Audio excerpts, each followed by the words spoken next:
You know, hopefully you guys are having a good time today. We've seen a pretty decent amount of range today so far. I mean, close to about 50 points on the ES today. So pretty good movement. Trying to post the Zoom link real quick. There we go. Now we're starting to get back down to the lows. We had this 4210 level as a level previously, about 2 ticks off of that low here. Everything else is looking pretty lowish. Let's see if we get any continuation down here. So we pop the low, but then kind of pop right back in. Watch that 4210 level. Let's see if they can hold it under here. This is where they're trying to offer it under. Nothing significant yet. Let me post the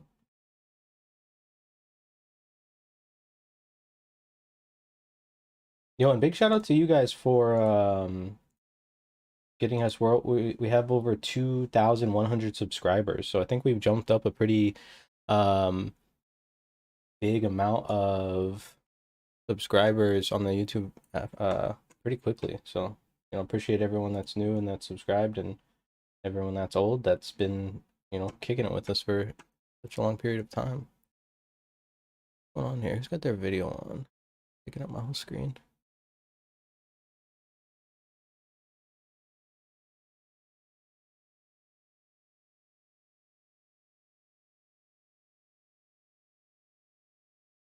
All right, so let's jump into the ES a little bit and how today is kind of playing out. If we look at today, we are getting a little bit more extension here now on the downside, right? It does it is kind of looking like a B profile, right? Let me go smaller. Okay. So it is kind of looking like this little B profile. But if we start to keep getting extension down, it could really start to get pretty ugly. And if we look below, we have some old single prints, the 7850 to 7675 level, that could make sense for it to go. We'll take a look at the daily chart just so we can kind of see that level a little bit better. And then there's another level down here in the 50s also that we'll be monitoring. Today, we opened up with overnight inventory look 100% net short, even though there was a little bit of a rally after the overnight. We were able to identify early on that there was a buyer in the overnight session, and if you see, we kind of double tapped this bottom, making it a weak low, and then when we came back and visited this 20 during the cash session, we got a couple nice bounces. More of a fade trade than anything, right? Because the downside's definitely the right side with value gapping down today, but we were able to identify a little bit of a long action trade there, and that's kind of something that I was expecting in the morning. Alex OG from the Dolphin Crew. Oh dang, that was like even before my time. That was like right when I got there. Morning Patrick, Tommy, Alex. Oh, you were muted. Morning Trent. But yeah, so like I think my mic might be a little bit too loud. Who knows? Morning Jamie. We kind of expected it, right? And the reason that we expect a little bit of correction is, one, overnight inventory is 100% net short, so we expect a little bit of correction. It's taking a little while to kind of work out that, as we saw C rally above the open there, but wasn't able to close the gap and then sold off the last. A key thing also, this, a key thing also is when we've had 2 days like this, and I'll switch to trading, or not trading, fucking Thinkorswim, so we can see it a little bit easier. So when we're looking at this, we have 2 days both over 100 points each. So just because of how it moved compared to the rest of this range, right? There's 1 bar, 2 bar, maybe these bars you could probably count. So let's say 4, 5, 6, 7, 8, 8 bars since basically the beginning of the year that had this kind of range in them.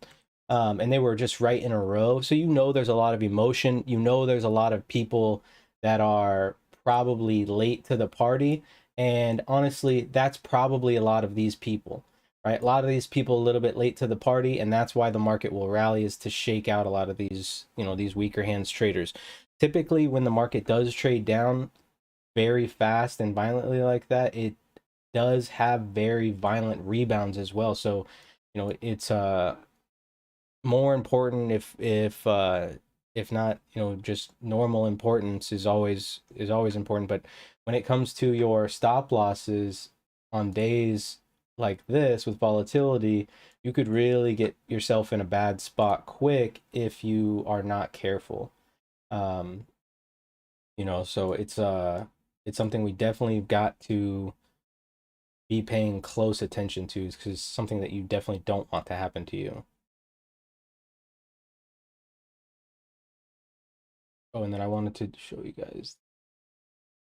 So we got the flex grid 3-to-1 negative breadth on the NYSE, but the NASDAQ, and then we can see here today unweighted, we're getting a little bit of a divergence, right?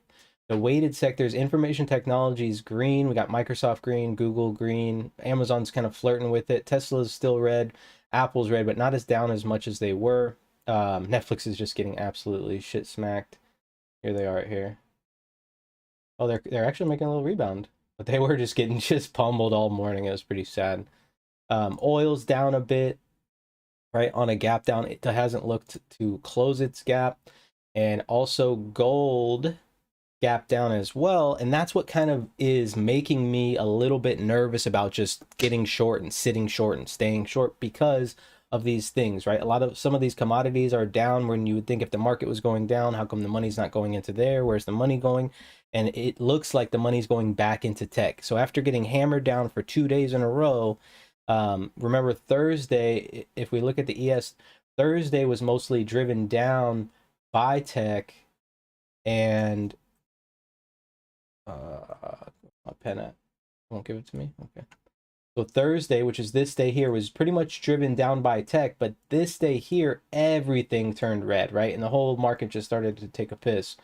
Well, today, most of the market is red, but we are not having tech, big tech, really be as red as it was, right? And you got some big names: Johnson and Johnson, Lilly, PayPal, Google, Microsoft is, you know, barely green. You know, these are some names, and that's why I said watch Apple and Tesla. If Apple and Tesla flip to green, this thing could really rally on the back of everybody that got short late last night, right? Because if it starts to get up above the settle, you're going to start to see a big short covering rally that could probably be pretty fast and pretty scary. And then also what I wanted to show you guys on the downside, I know it's hard to maybe catch my drift on the trade view because it's through text and it's just a little bit it's just kind of annoying sometimes. But so we have all of these previous lows, right? And then the open or the closes of these bars, right? So there's a lot of auctions that have either began or ended in this area, or at least they stopped in this area. And so it's always going to be important to pay attention to these levels, as there might be responsive buying there, because that's where responsive buying has been before. You know, and but also this level here is a weak low, and so if it breaks that low, this is where I really think that responsive buyers are sitting. So let's say the market comes down. Let me erase this real quick. Let's say the market comes down and comes like this, right? That still leaves us good excess on the low, and the market could still rally from there. I'm not saying that it's going to. I'm just saying it's still a possibility that we've got to be cognizant of, right? We've got to remain unbiased as much as possible in order to not get caught in some of these traps that happen. And we've seen this happen. I mean, one of the biggest days in the market was this day here back in February, when the market gapped down like 100 points and then opened up and didn't look back and just took the market's head off. So I'm being very cautious on a lot of these shorts today, just because there is that possibility still looming out there. The profile still looking very similar to a B profile, which is a significance or a sign of liquidation. And we haven't seen really any huge continuation. We did break the Globex low, and that was nice, but we haven't really seen too much continuation now, and we kind of have a poor low here at the bottom. We're starting to see a little bit of buying here throughout the market. People are selling off bonds and selling off gold still. Mr. Red, what's up, man? How's it going? Also another thing. Oh, hang on. Let's see if we can what they've got going on here.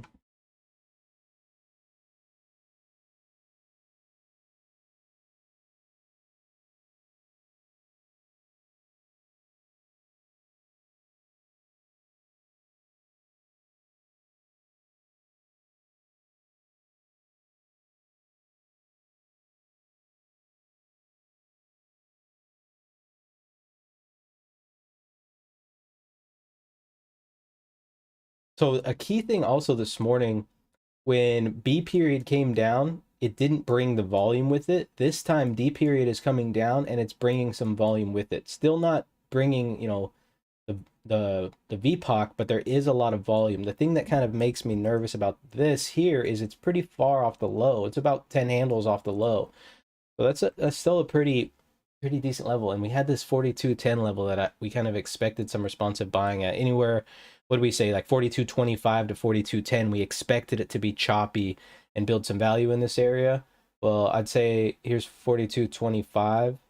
I mean, I think we did a pretty decent job there on a analysis. But I wanted to show you guys this as well in case anyone didn't understand it in the trade view last night. So if you look at this and think about it in, you know, if you were on the 30-minute chart and we're looking at our profile here, we have that stem of the B, and then we have this B shape here, right? We're not getting continuation, and it's on a monthly level, right? So it's a little bit different, but these are the kind of things that are going to help you maintain perspective, which is the most important thing. Like I said, like trying to remain unbiased and maintaining perspective is going to help you stay unbiased because that's what happens to people. They get so biased and then boom, that's it. You know, they're like, oh, this thing's gonna fucking crash. I'm just gonna short all day. The market goes up 100 points, and they missed the easiest trade in the world if they would have just took the opposite of what they were doing, right? So not saying that it is just going to rally up from here, but it's something you want to take into consideration, right? We have, well, there's a nice little selling right there. We still have opportunity to both sides, so you want to, be a little bit safer in this area, right? In our 2-month balance range, and it's a 3-month balance really now. So breakout to the low side, we'd look for it to hold. The targets would open up to this range, and then you kind of have a little 3-month balance down here. And so it would probably make that range. And then if you remember, there's a gap.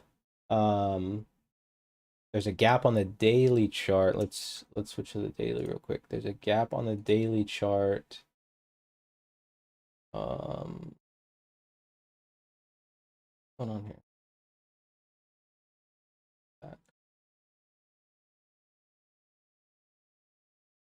Oh, because this contract won't go back. But there's a gap down here at like 4,000. So that's something to be watching too. All right, so we're starting to get more volume here to the downside, right? They weren't able to get it back above half back. That seems pretty mechanical. That D high seems kind of mechanical, selling off the half back. And that might be some late shorts as well. What we're looking for is to see that VPOC shift down here, right? We've had 4 TPOs down here, so we spent a lot more time down here, but yet all the volume is still up here. What'd you say? Started ETH trade. Got every trade wrong now. Market going up, and you just stuck at the short. Where'd you get short at? E period opening up here.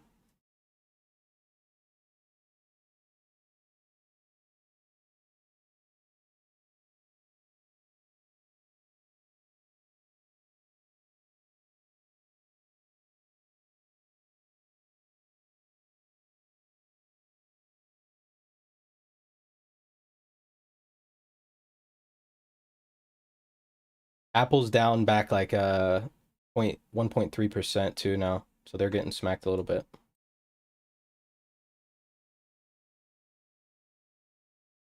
And this is the time is 8:30. This is the Europe close right here. So let's see what they give it.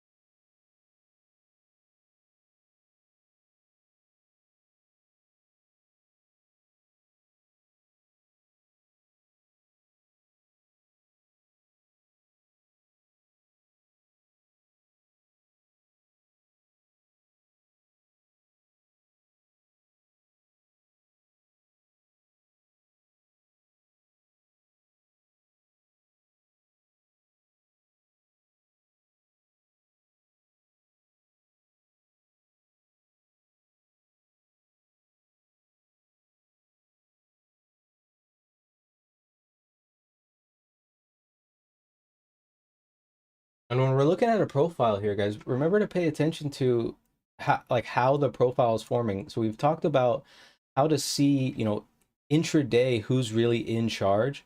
And what we do is we count up to all of our 2 TPOs, and then we go to our VPOC, right? Well, VPOC has actually shifted down here. So it's here, and this is where our TPOC is at. You have all of this space as selling, and, this is what you can assume would be buying, right? Underneath the value, below, above value, starting to break that low here. See, look for continuation. Not a ton there. 34 contracts traded, or 54 contracts traded on that low. Right, so we're seeing a lot more for right now, right? When you're looking at this, we're seeing that sellers are in control. So now what we want to do is we want to try to imagine or use the creative part of our brain to figure out what are our next possibilities. Since we just opened this E period, what is our next possibilities? Well, next possibilities, we could come lower, we could go test this level here that we're looking for, maybe get some single prints depending upon how fast it is. We're not getting the tempo or the volume that I would like to see, but we are getting some volume, which is good. See that right there, 2000. And then to the upside, easily what we could get is we could just get E period to come up here. This would give us 5 TPOs pretty much, from here to here, and the market could just continue to balance. And then in order for it to go up, or what we would want to see if we want to get into a long trade, right? We'd like to see the market get up here, bring the volume back with it. That's going to bring at least 4 TPOs up here.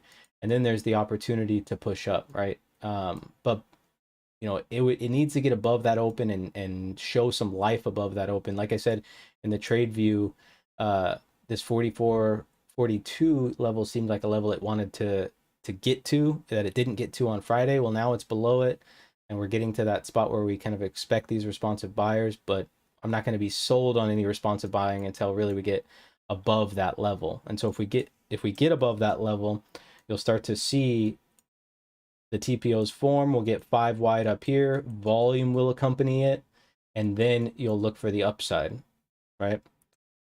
Notice how far we are off that low already. We only had 54 contracts trade off that low. And if I sound like I'm being bipolar today, it's because I am, because I'm really kind of nervous about just like this huge short covering rally. I haven't taken any long trades yet. I even didn't take that one from the 20 that I wanted to take, but it just doesn't seem like the selling is as strong as they're trying to make it seem. And I mean, oil's just getting smacked, right? That's good for the market. Oil's down underneath. It's $100 a barrel. It's at 95 bucks a barrel. That's actually, I mean, it's not ideal. Everyone would love cheap oil, but better than 130.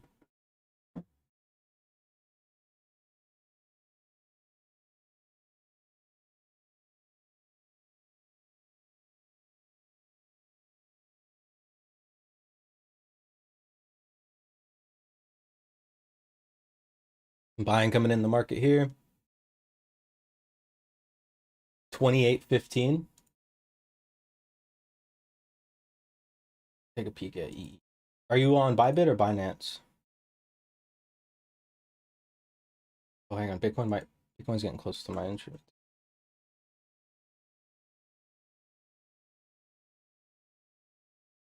I'll switch it.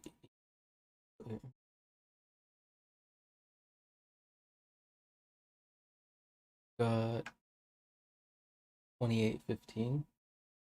You're short at 28.15?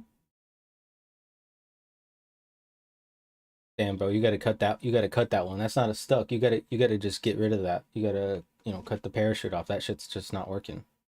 You know, you gotta just hit the ground hard at one of those ones. You don't want to just sit because this thing could break up. Look, these are getting into single prints, and you have a weak high. That's not ideal.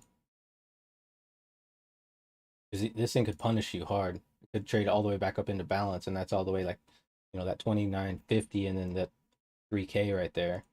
And you know how people love those round numbers.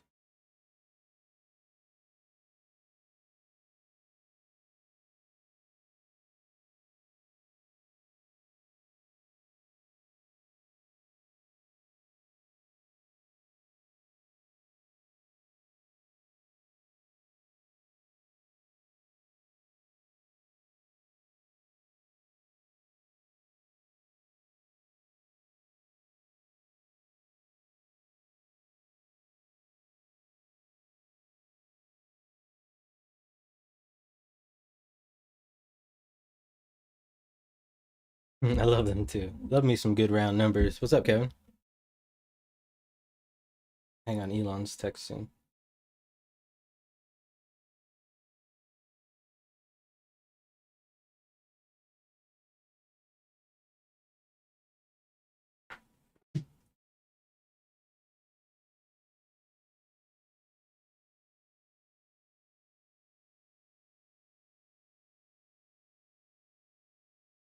Twitter had a nice pump during the pre-market and it's still kind of holding right here.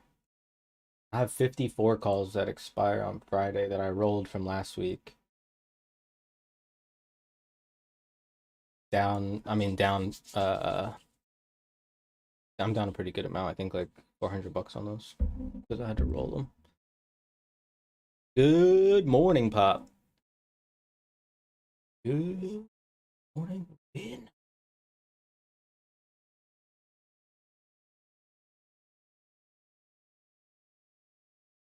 Remember, we're one time framing down right now too. Up like 400. Let's go. Good stuff, Alex. Oh, and shout out to Jamie, another one of our members. I mean, most of you guys know her as Serendipity, but she passed her funding account challenge on her 50K account. So let's go. Good stuff. Great feeling, and just the next step. You just got to remember, don't get ahead of yourself. Keep taking it slow. Patience gets you paid. They're offering the 10 here. Same spot. They're back below the 10 and they're trying to sell it off the 10 again. They've done this pretty much all day, it seems like. Look for the volume to come in. There's a little bit of volume coming in at the 7. Got an hour to go.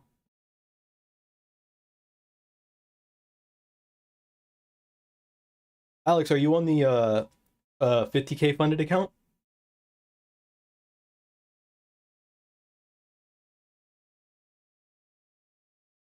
Oh, okay.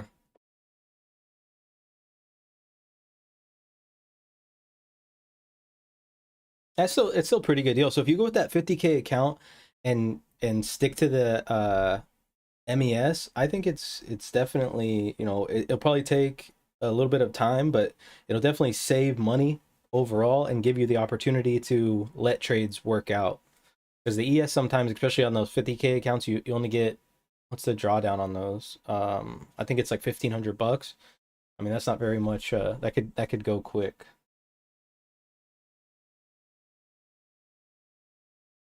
Oh, 2,500. There it is. Yeah.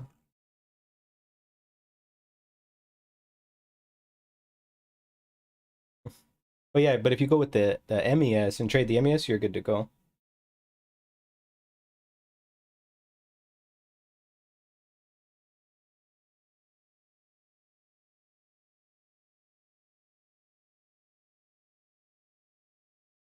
Yeah, no problem, Mr. Red.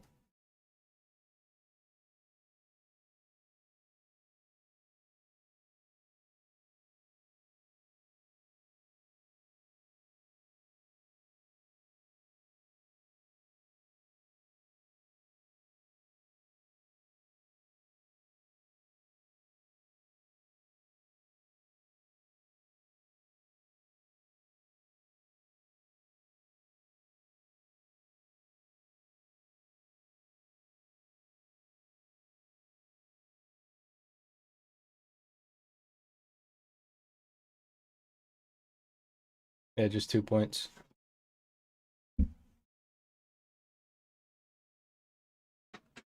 Yes. Yes.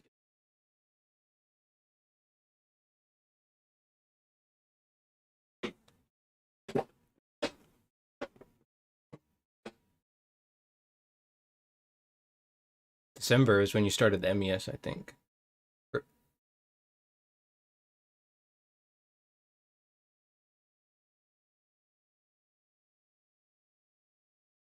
Yeah, you get the data on Apex.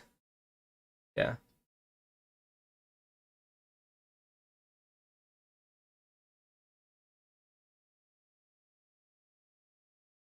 Microsoft's flipping red. Yeah, it is. Yeah. And Apple's down to 1.5% red. Yeah. Yeah, you just connect the data. You just can't get MBO orders, but I mean, it's really not that important, honestly. Yeah, they're not that important.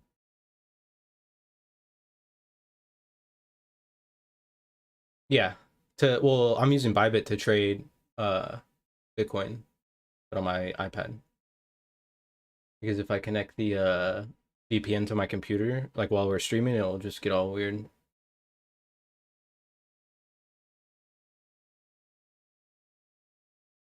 Yeah, I actually I really like that. I wish they had Sierra Chart Mobile. That'd be fucking awesome. Bybit. It's just really easy.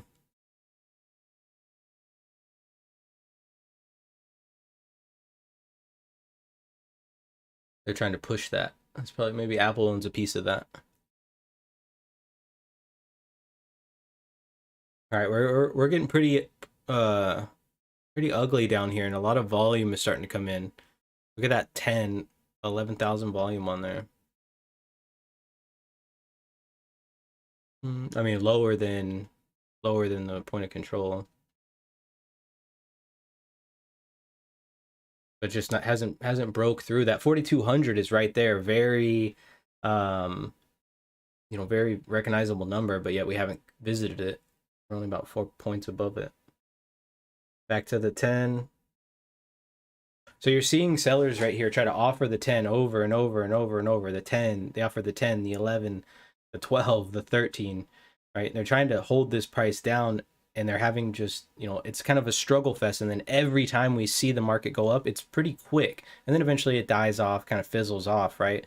And that tells us that probably a bit of short covering, but it's also kind of indicative of, or a little intuitive of telling us that the sellers don't they're not really as strong as they appear today,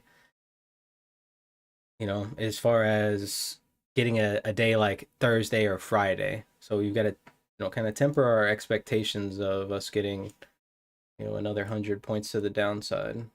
There goes some lows. We want to see the volume continuation.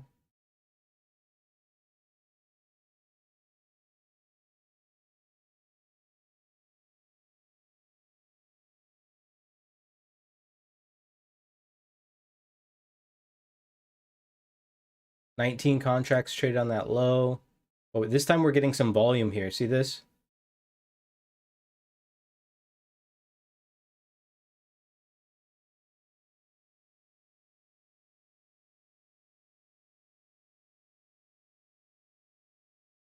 Apple's down almost 1.75. Google's getting smacked. Information technology is red and starting to pick up. Still not matching the strength of the selling in the unweighted, but looks pretty red. There's some buy stops down here at the bottom, it looks like too. Originally, like down to the 0150. And then we've got 60, or actually 624 contracts sitting on the double O. Watch how they trade here.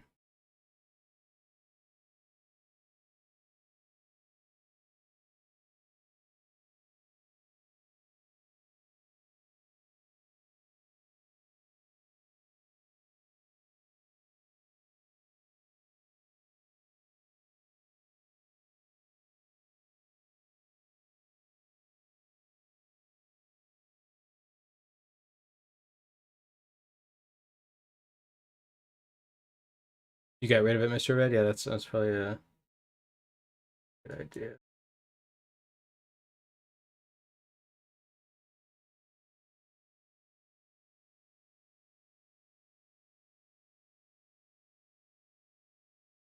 How much time do we got?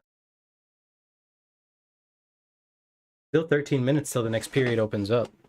Let's see if these sellers keep pushing in. You can see the little volume nods starting to tick in, which is what we're looking for a continuation. There's that 4,200. Little absorption there. People buying that. Pretty mechanical. There it goes. So watch the response here, right? So we expect some buy stops there, which is what that was, why we came back so quick. Let's see if these sellers want to keep selling and keep it below this 4,200. They're trying. Nice. Going.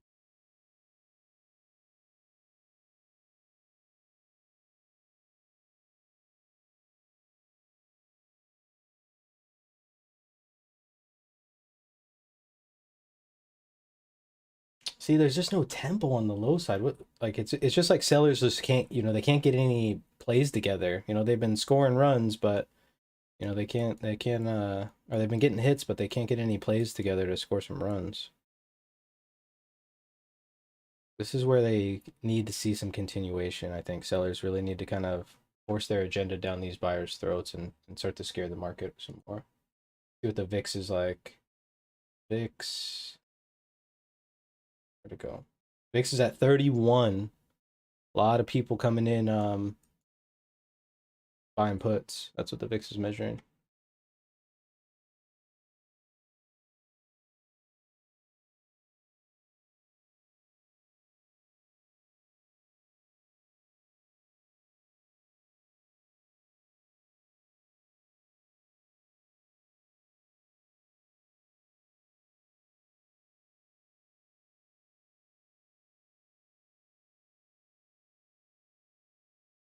Still only 3 points below this 4,200.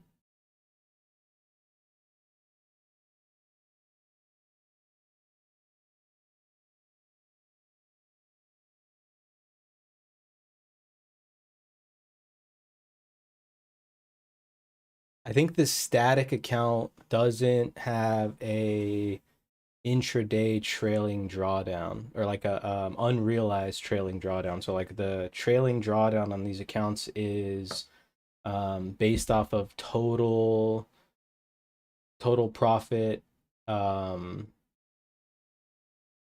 do I say, like total unrealized profit. So even if your account was up like $400, let's say, at one point, then that's what it would go off of.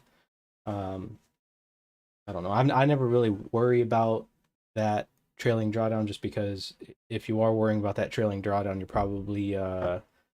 probably using a little bit too much risk, probably over leveraging. So I don't think the static is worth it, to be honest with you. I think it's more expensive. I think it's better just to trade smaller and trade.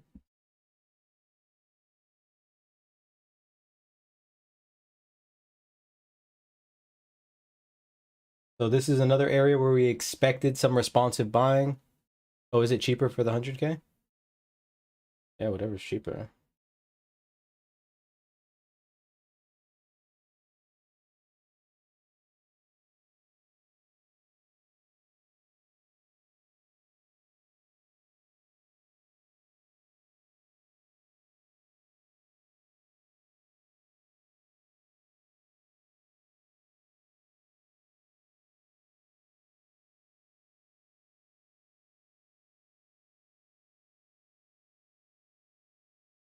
I'm just gonna take a look at some of these some of our bigger stocks and add an alert to the lows of the day. Amazon below. Yeah.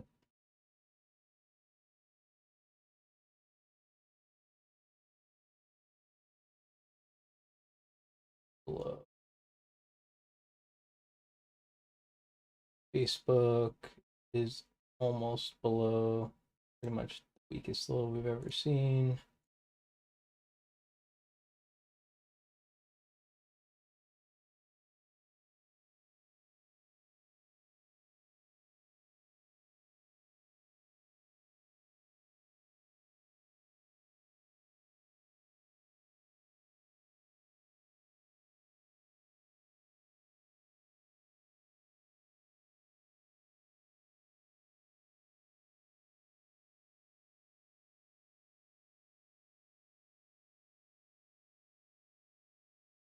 Yeah, you only have 2 versus 14.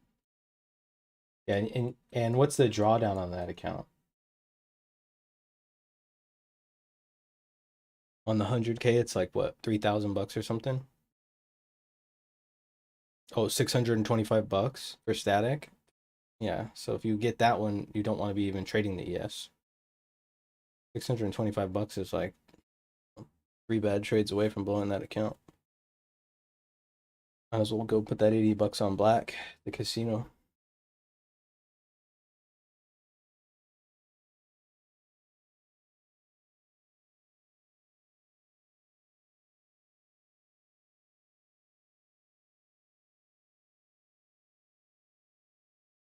Getting some good volume down here.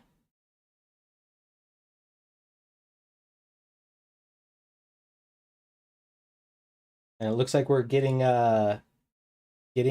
prepared to deal with option number 1 that we talked about, right? We talked about when E opened, you know, what's going to happen. Well, it looks like possibility of single prints. We have about 7 minutes left till G, you know, so something definitely to definitely our next play.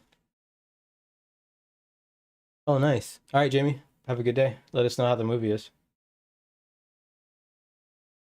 Tell your husband we said hey from the trade vets.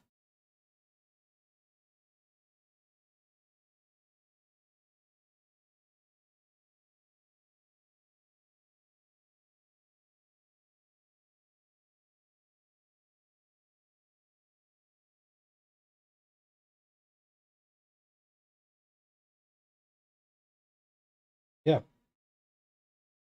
Mm-hmm.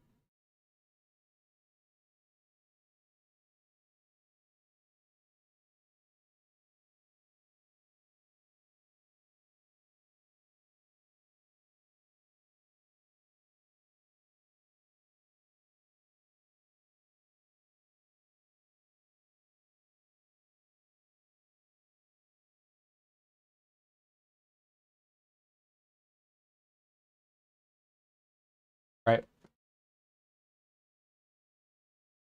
Yep.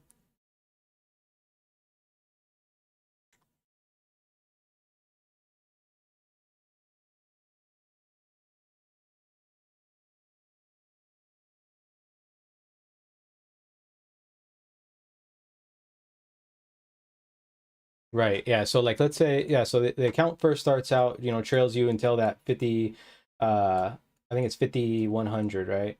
Um and then let's say you take your account to like 5,500.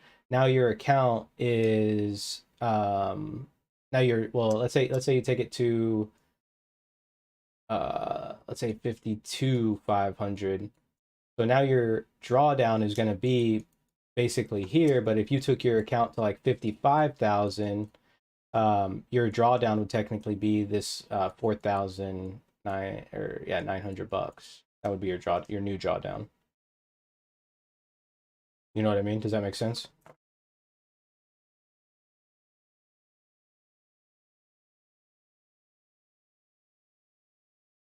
Well, I'm talking about the space in your account. So like the max space that you'll ever have in that account until you get above that 5,100 is $2,500, right? And then yeah, and so then if you brought the account to 55,000, you'd technically have $5,000 in that account to lose to have the account get closed out, right? Um, and that 55,000 level, I think is probably, you know, around the time where if you're trading multiple MES slots is where you can start trying to trade one ES slot. And once you know, when you start doing this, if this thing gets back down to 53,000, you've got to switch back, go back to the MES. Something's happening here with your psychology. So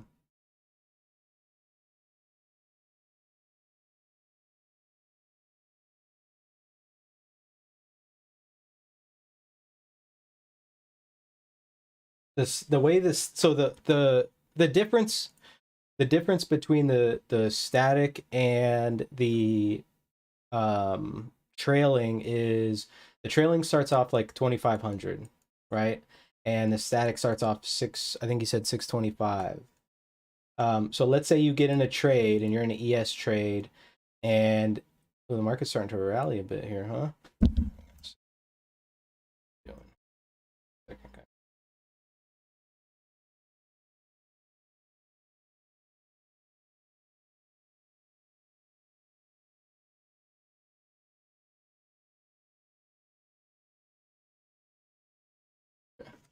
Um, so let's say the way the static works. Let me just give us some space to draw here.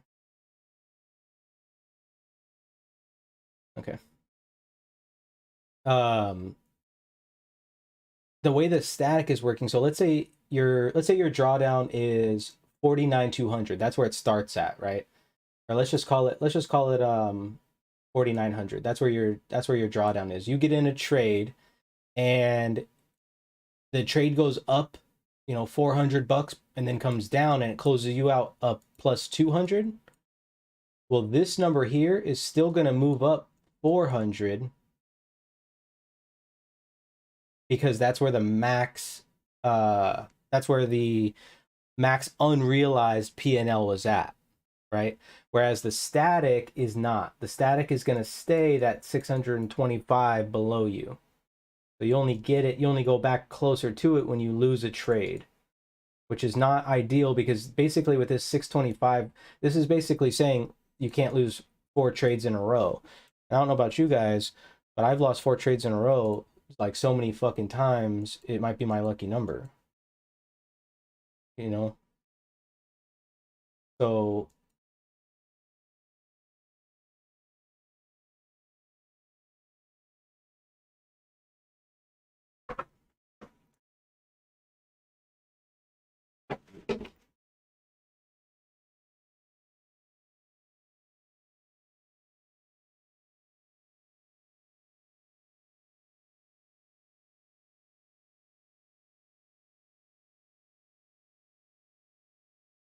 right, right.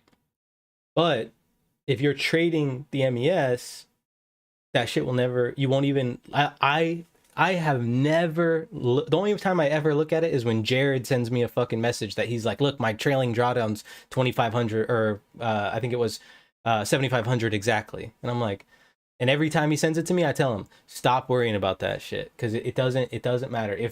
If that's one thing like we don't even need to worry about. So we open up F period here, one single print above. Let's see what they've got on the sell side to see if they can push it back down. That single print's on the 6, and we know there's still some sellers above on the 10, so they could still get moving here. So E period ends down -2.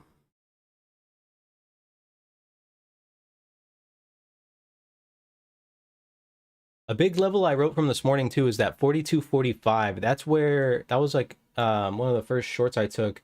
The it looks like the level. I mean, I know it's right above the open, but this is where it looks like a capitulation point. And that 42.42 is there, but it looked more up here to me when I was watching it this morning. F period still coming down here. We had that good volume down at the 98. Let's see how the interaction happens here.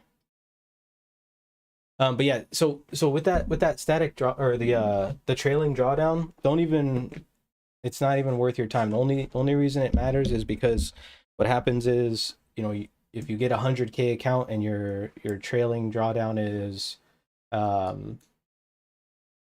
what was it? It's 3 grand. So, that's really not enough. You got to think about it like, yeah, it's a 100K account, but really it's like a 3 grand account, because if 3 grand, if you lose 3 grand in it, the account is done. So it's not really a 100 grand account. It's really a 3 grand account. Um, and 3 grand's really not enough to trade the ES with, to be honest with you, unless you're just like, I mean, it's just not enough. I won't even justify it. And I'm not saying that it can't be done. I'm just saying that it shouldn't be done. Yeah, you could trade crypto futures.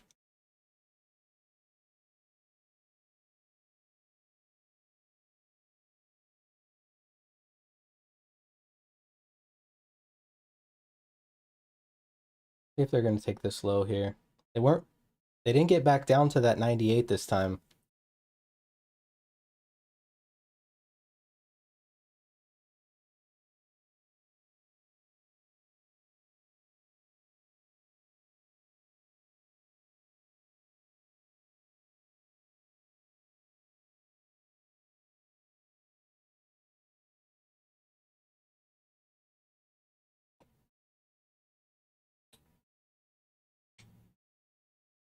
I wonder if that kid's in here. What's his screen name? For those of you guys that weren't here on Friday, there was a younger kid in the chat with us, only 17, still in high school. And he's starting off his trading journey, so it's pretty cool. Similar to young Cryptic as well. He's pretty young. What was his name? I mean, it's a great advantage to start that young.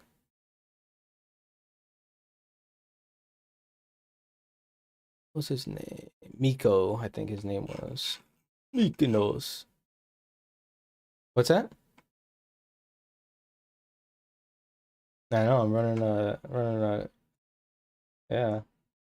I'm about to have a fucking army of just like 21-year-old savages. They don't have a wife or kids, and they can just live on the computer all the time, and we'll be just fucking finding trades all over the world. He cut his Oh, he can't trade ES? He said his mom lets him trade his account, or under her account, so um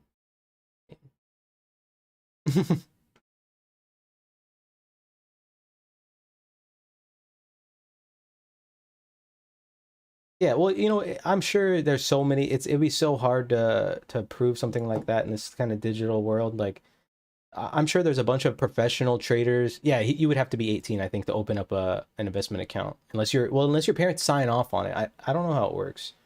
Um, I'm not sure, but um, I mean, that's the best time to start. Starting to see some buying in the market here. Microsoft's, back to flat.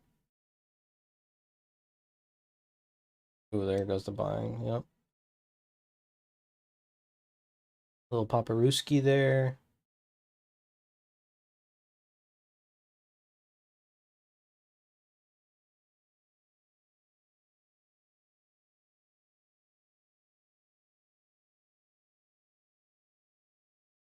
Damn, Cole's just bumped up too.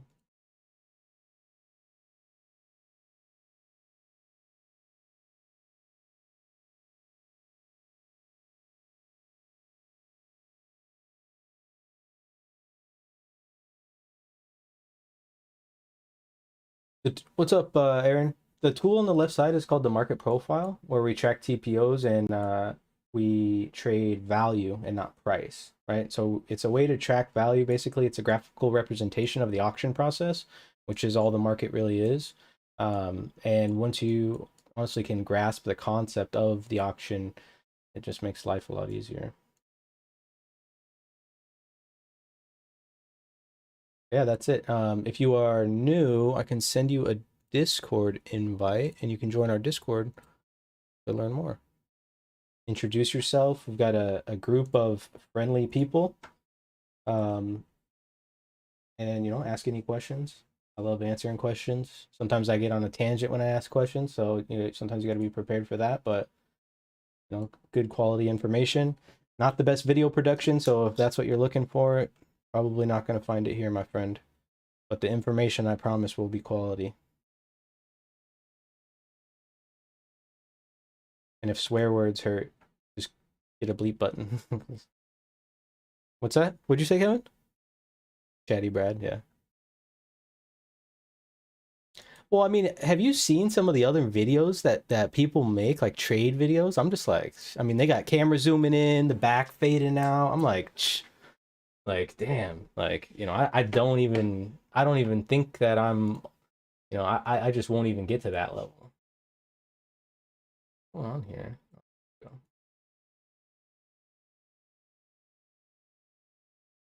Pretty nice little rally going on here.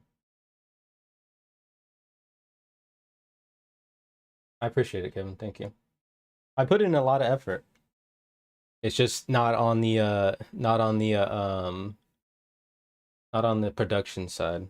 I really, I mean, I could honestly care less about that stuff. I really just want everyone to be able to trade well. All right, so we're back in the Globex zone. This is gonna be careful here. This thing could really start to get out of control here. Could start to see the rally. This is what I was talking about. This is what we've been kind of scared of all day.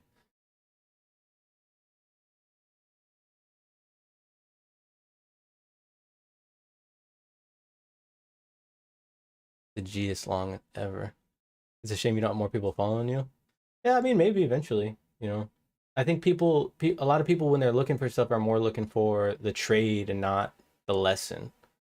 Um, that's why I really like Josh over at the trading fraternity because that's kind of what he's all about too. Weird Boy 79 on the Discord. What's up, my man? All right, so this is this is interesting. As we're getting back up here, look where the value is at here. So we got 6 TPOs here. All the volume is here. Let me scrunch this. Let me scrunch this in a little bit. We can make it lower and then bring it back. So we got 6 TPOs. This level here, all the volume is here. We got a little bit of volume down here, but nothing comparatively, and now we're way above it. Where's our target that we talked about? It's going to be that chunk of volume now. Let's see if they can get that break of that E high. They weren't able to break the E low. It did make me nervous for a bit, to be honest with you.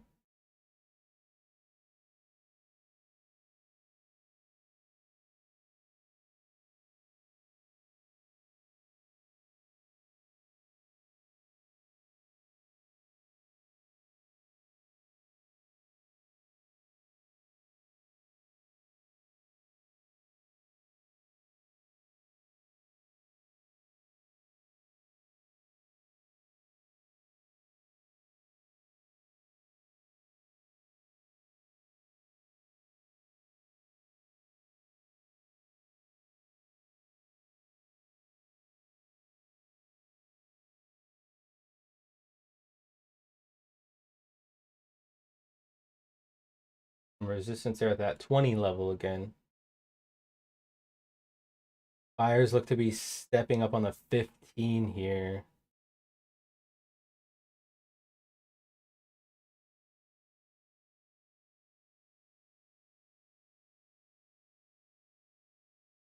Definitely.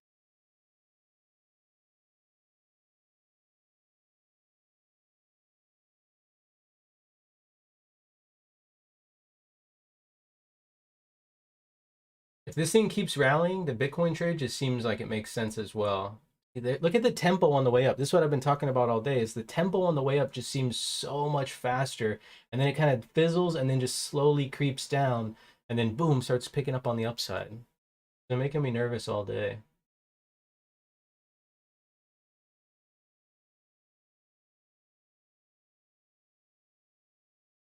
Let me post these fills that I had to the buy side on this trade. They're disgusting.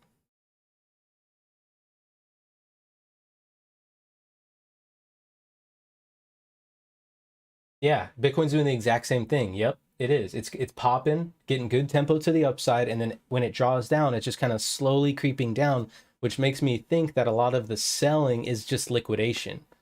The profile now, though, is a very balanced profile, and so it makes sense to keep getting more of this, right?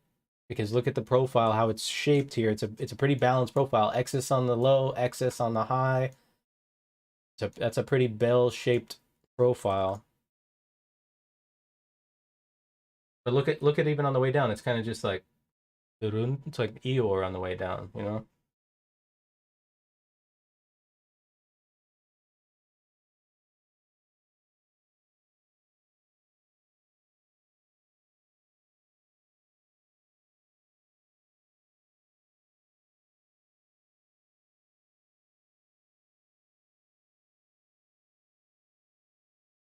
My thoughts on this trade is I think that because this is Saturday and Sunday, I think this volume is just weak as fuck, and the push down in Bitcoin isn't as dramatic as it is in the market. So I do think there is some money that's flowing into the market, and I don't think these people are strong. So the break above here could just easily cause capitulation if these people haven't taken profit yet.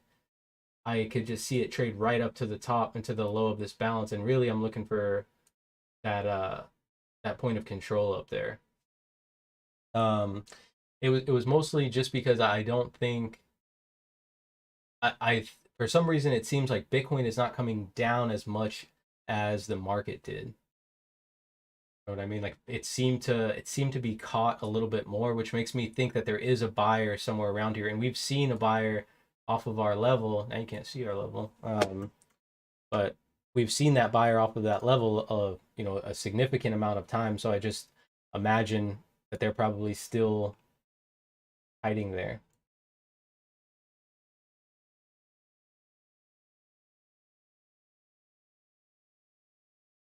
And also, something I was talking to my wife about last night, and I hate to I hate to even like bring something like this up, but the when someone has the power, I don't know if anyone watched the video that I posted, got into a call. Are you trading AMD? Look at Coles. Gold. Ripper. Um, but so if you guys were watching that video that I posted, if they're gonna get it here, hang on.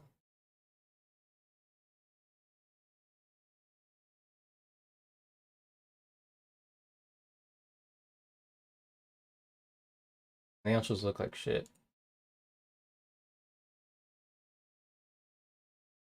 Microsoft's about 0.5%. So this pump is a Microsoft pump. There's got to be something going on, and then in retail there's a little bit of stuff going on. The selling is not as strong weighted as it is unweighted still. But this video that I posted, open it up, open.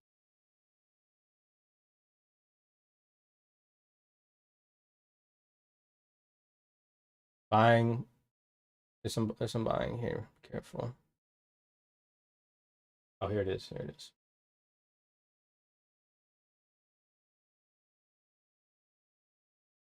See if we can get some continuation here. Watch the impulse, which the impulse is right here. It looked like about this 30. 9,376. So this buyer's still there. That's what we were looking for.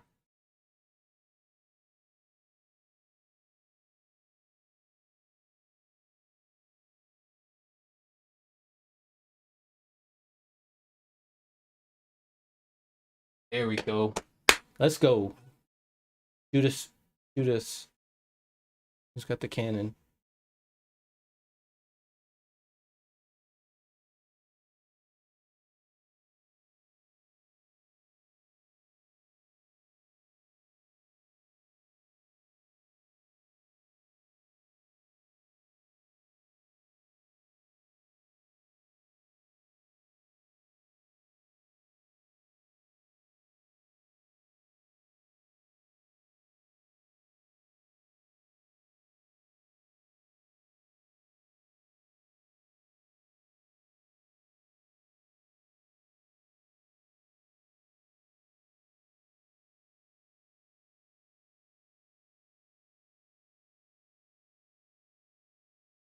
Hang on a second, guys.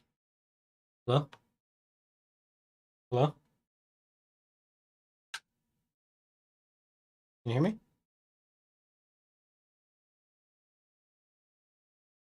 Hey.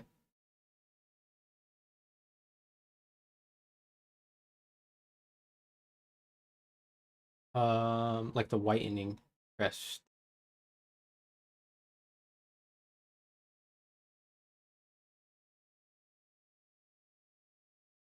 Nah, that's not big. Nah, that's all right. Thanks. All right. Love you too. Bye. My bad, guys. Phone call. We're still getting some buying here on this impulse. Still gonna hold this trade for now.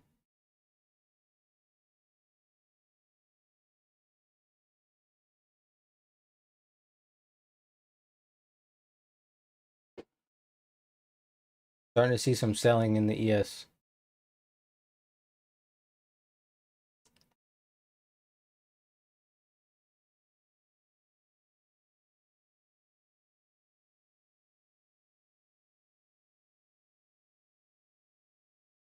Oops, shorted. Nice. Yeah, it's not a bad short right there. Like I said, like, there's a good possibility of just, we just keep doing this because we've got this balanced profile right now. So it's showing us that the auction is unfair high, unfair low, good balance.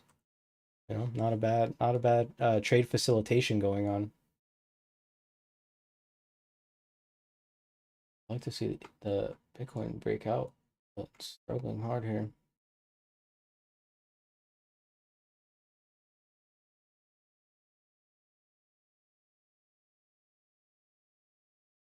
Oh, here's this video I was talking about. So, this is a very interesting video. I don't think that it needs to be sound though. Oh, there is sound. Hang on. Let me share the sound. How do I share this?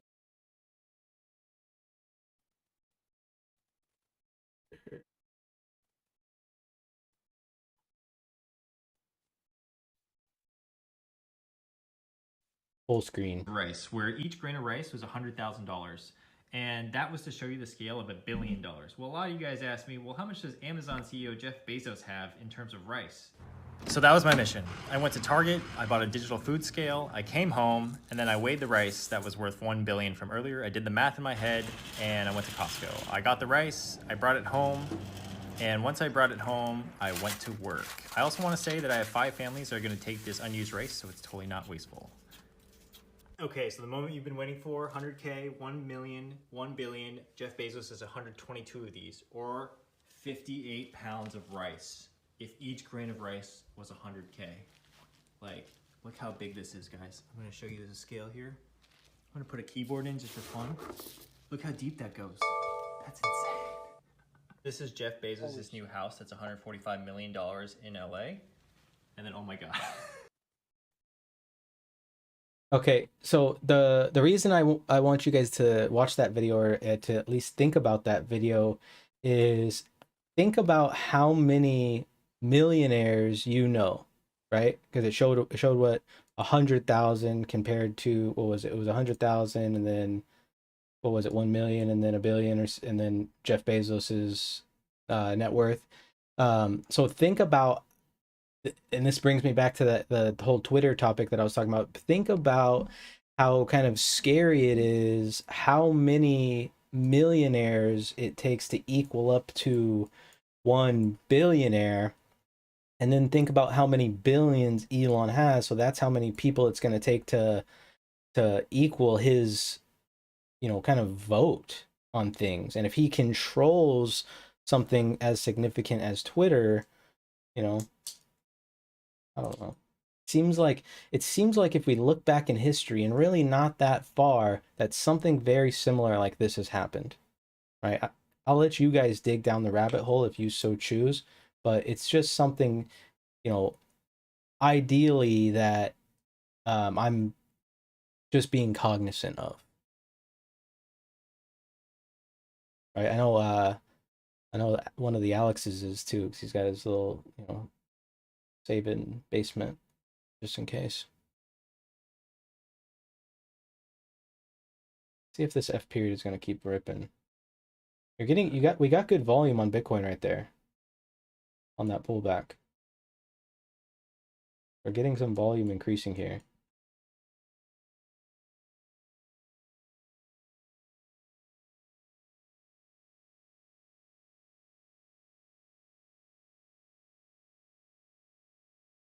Next level up on the ES is probably like 36-ish.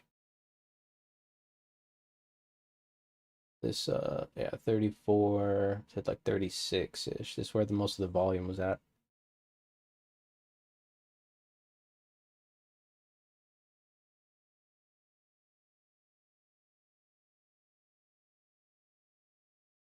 Oh, when it couldn't stay above the point of control. Very nice.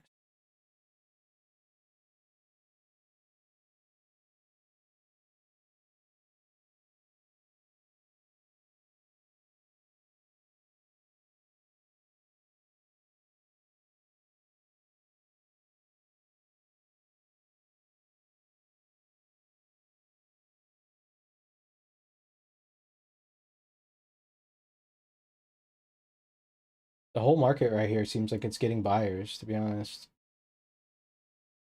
Martin, when did I go live? I went live at like 8:15 Pacific time, around that time. I've been live for about an hour now. So what time is it? 9:23. I've been live for an hour and 8 minutes. Yeah, so around that time. Let's see if they can take that D high here. Lord MacGyver, what's up, man? I remember Lord MacGyver. I feel like I know that name from somewhere. Is your name Justin? Your real name?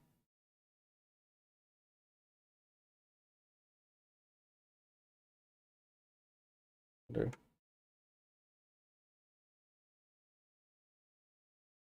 one tick, yeah, one tick of excess right here on top of that D high makes it a pretty weak high. And it looks like we're getting, some continuation. You've got Microsoft's green, and really it's just being dragged up by tech. Tech and healthcare look not bad here. If we look at the market watch, you can see Google's green, Microsoft, Tesla's still red, Apple's still red, but J&J, Qualcomm, Salesforce, PayPal, even American Express is flipping green here. So you're getting some buying throughout the market. Booking.com, that was a good one too.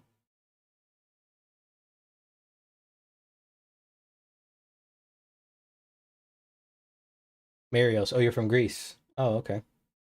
Well, welcome. That's interesting. So in Greece, wasn't that's where the so yesterday was an Australian holiday, and I think it was the celebration of when they kind of battled Greece. So I wonder what that day's like in Greece, or if you guys just don't, I mean, it might just not be something. There's a lot of history in Greece, so very nice pump here.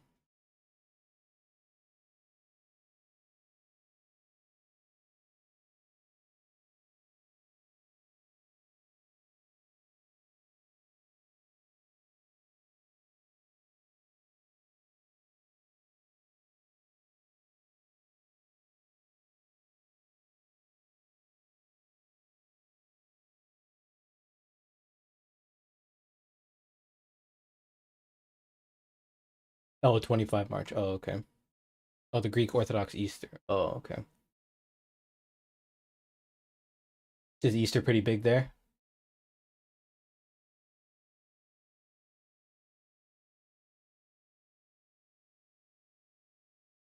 Hell yeah, Alex. You definitely will. Let's see how my dad do. Nice. 300 bucks. Beat that.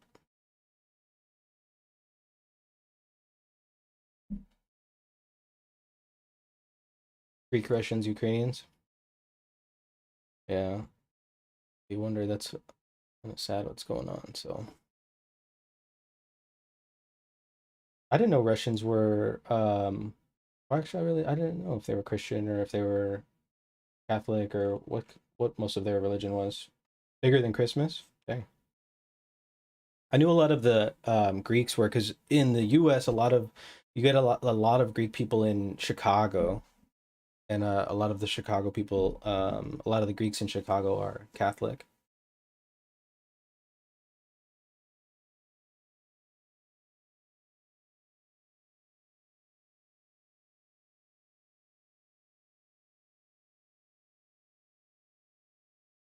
Bitcoin's still looking for it, right? We're still finding a little bit of buyers, just kind of getting tough. It's struggling here. This is the level where we want to see these buyers keep holding it.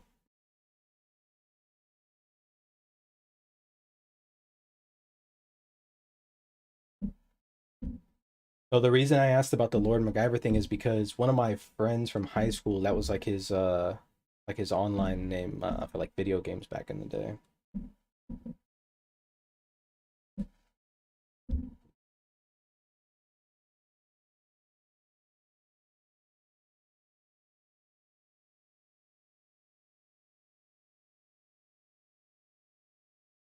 Oh, it's like the main thing for them.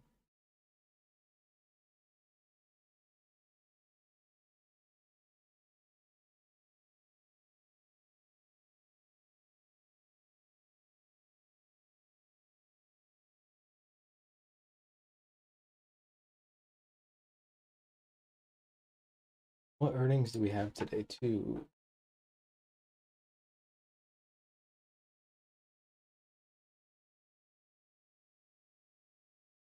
So look right where we came up to, that 34 level, right where that volume was at, and then boom, it sold back down. So now let's pay attention as the market auctions back down to see where the bid's at, right? See where these buyers are going to step up.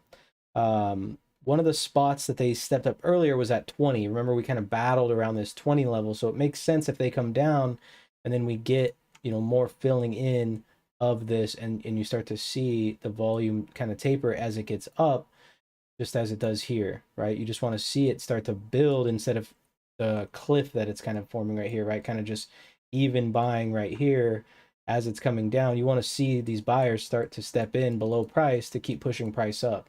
If not, the auction's going to have to come back down to that 20 and see if those buyers are still there.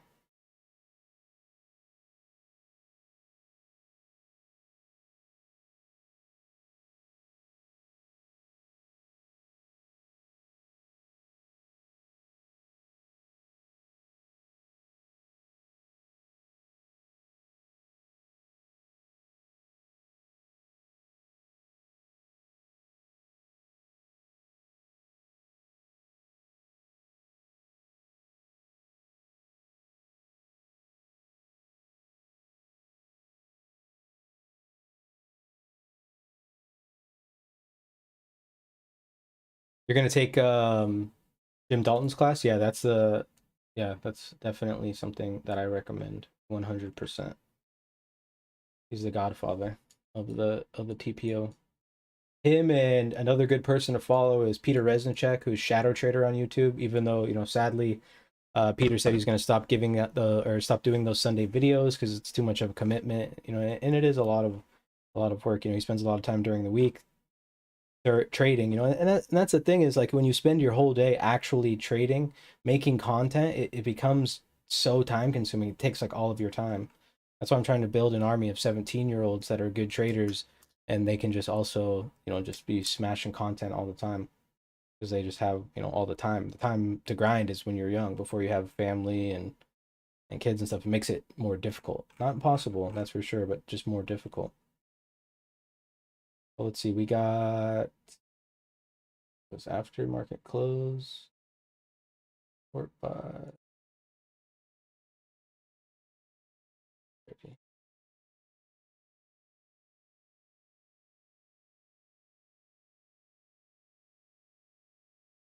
I don't really see any big names reporting after hours today. Nothing crazy, at least.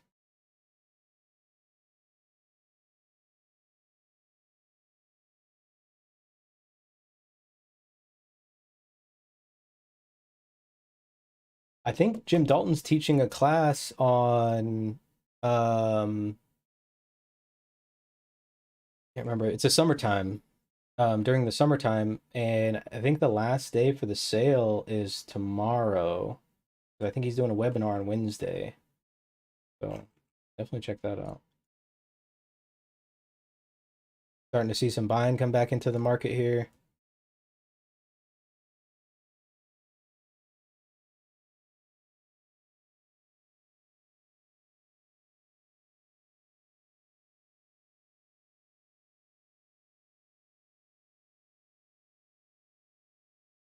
See if they're going to take that F high. Looks like it.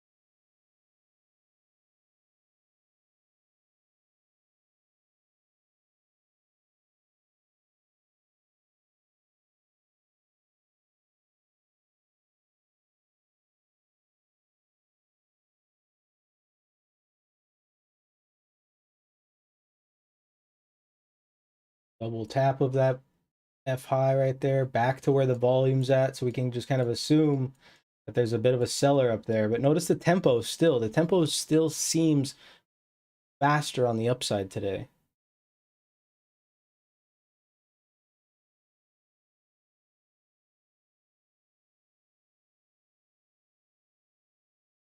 All right, Pop. Yeah, hopefully everything's good. Yeah, okay, we'll catch up with you tomorrow. I thought this guy went old enough and just published everything for free. Which guy?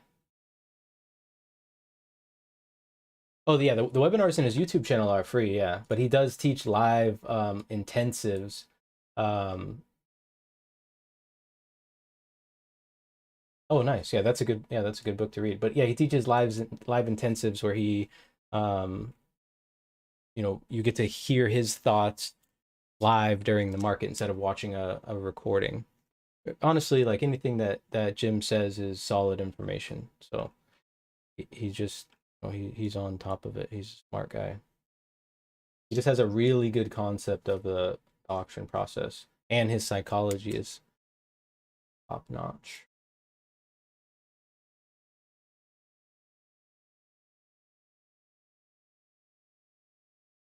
So there we go. Starting to get a little bit of the tapering here, and now we're starting to see more volume form. So we had this little shelf here, filled it in above it a little bit. Now you're starting to see a little bit more volume form here, and this is going to act as, a support. If we stay above it, target's going to be here, and then like I said, I think the target is that what did I write down? 42.45, I think, is the target on the upside. That's where it looked like the selling started from this morning.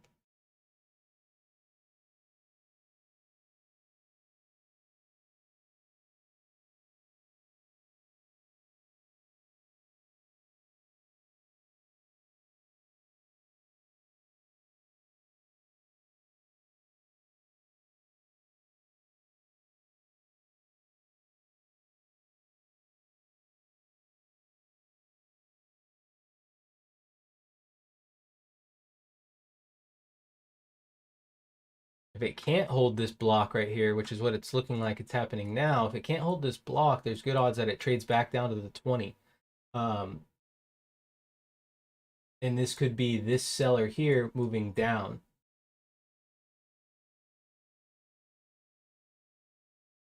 Caesar, what's up, man?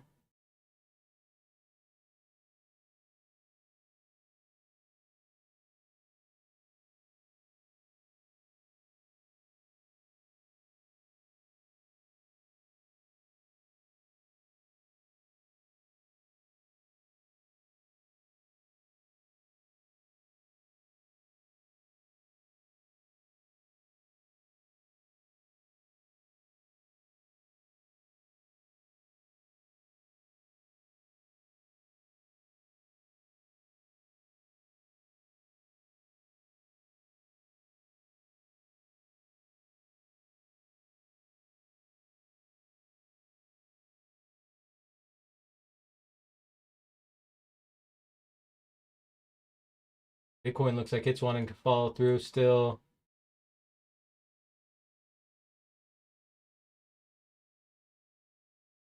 ES is kind of struggling here to find the buyers. So it's struggling to find some initiation from these buyers. Still holding above this 30.29 level. That's what we're looking at. That's where we saw the volume come in. We'd like to see it start to fill in and just get above these this seller that's here at 36.34. And I like trading with you guys. We like trading with you too, Alex.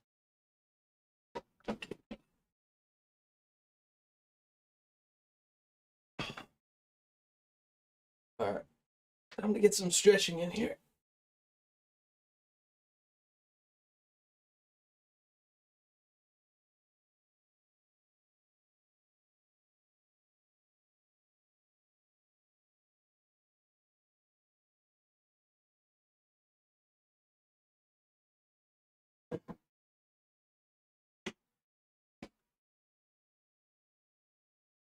There we go. Let's see if we got that.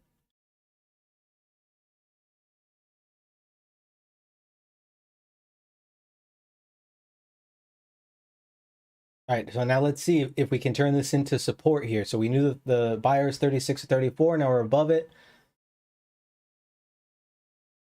A little bit of selling on that 40, but I still think we're going to 45.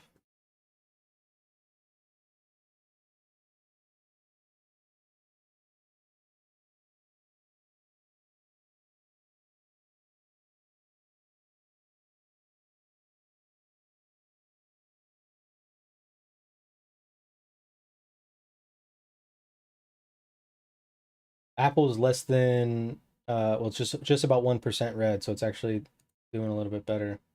You're starting to see buying, like more buying in the weighted sectors. So you've got information technologies green, consumer discretionary, and communication services all flipped green so far.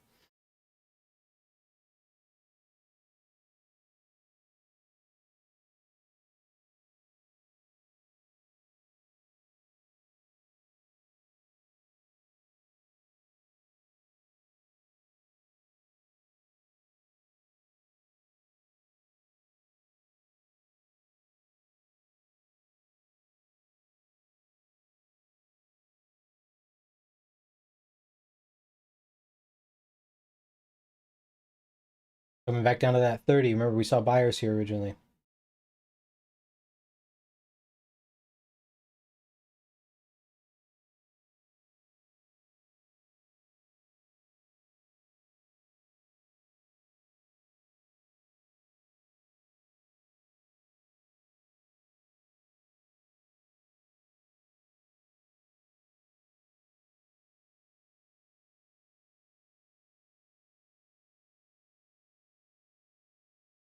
So for sellers to show really any life right here, they've got to get it back down below that 20. That's they're going to be their target here. They've got to get it back down below the 20. Back down below the 20. You'll probably see buyers step back in, but at least you'll see sellers still, uh, at least showing their face in the market here.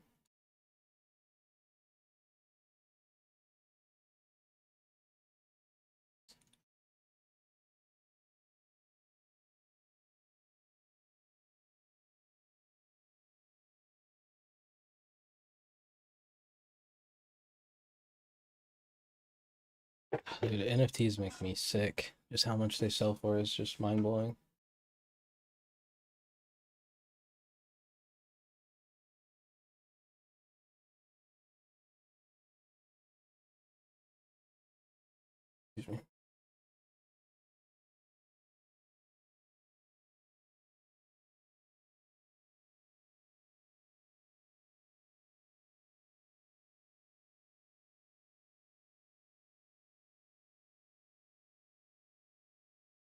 So we're back on that 30 here.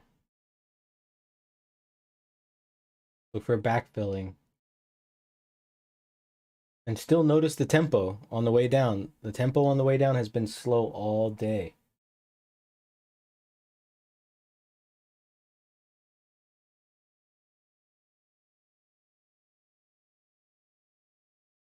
Bulls looks like it's about to take another rip up as well here.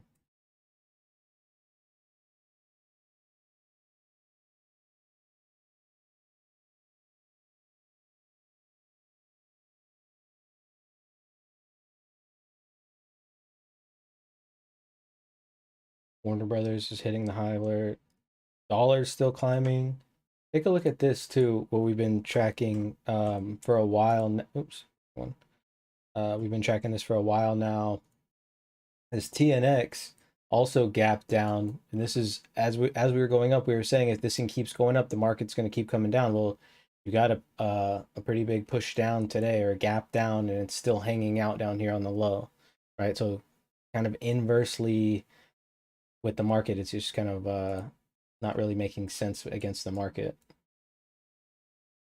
TLT is green today though. The VIX is back below well no, it's at 30.57, so it's above 30. Still pricing in a pretty good move. Oil and gold still down. Oil's down about 5.5%. Gold's down about 1.87%. So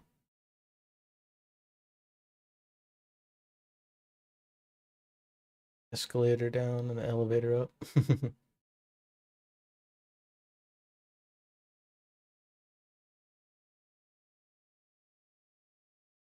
I wish Bitcoin would just tell these over the weekend sellers like to just go ahead and look out. Oh shit, look at this. Let's go get up to 54. All I need.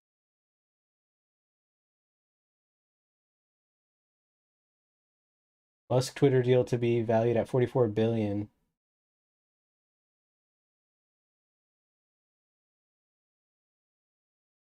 This Bitcoin pop too. Get these weak sellers out of the way. So that should be take profit one if you took the Bitcoin trade, right? That's a pretty decent move right there. We come right into it, pull back to impulse. See if they can get some continuation here and start to fill this volume in.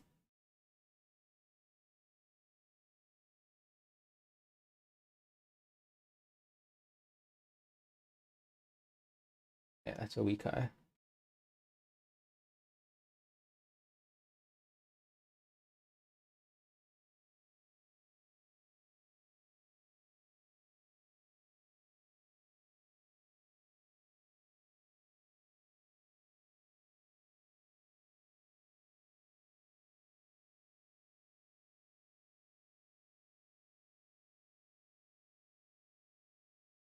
Starting to see buyers run away here, it looked like for a second, and they stepped back in.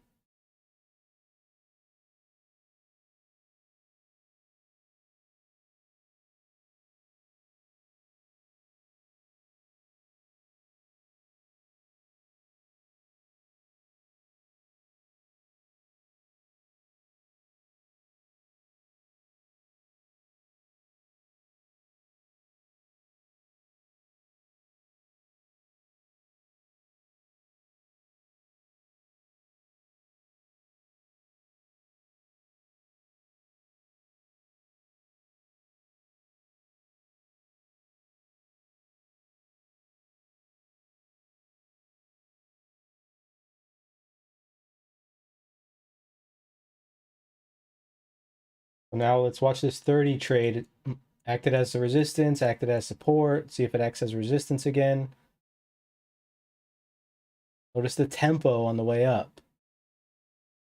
Much faster than it is on the way down.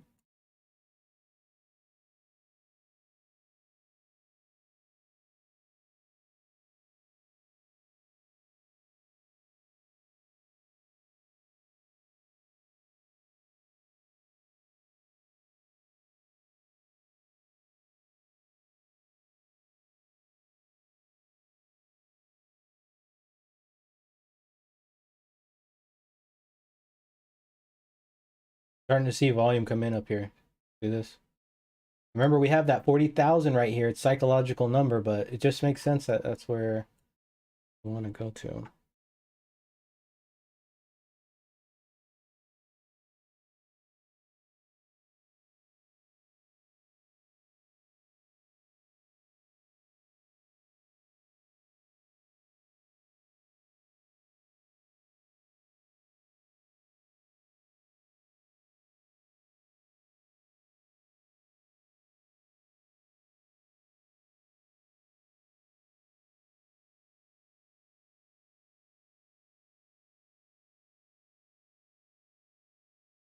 A little bit of selling coming in the market here. We have uh, we have about 13 minutes until the next session opens up. Look at the volume real quick.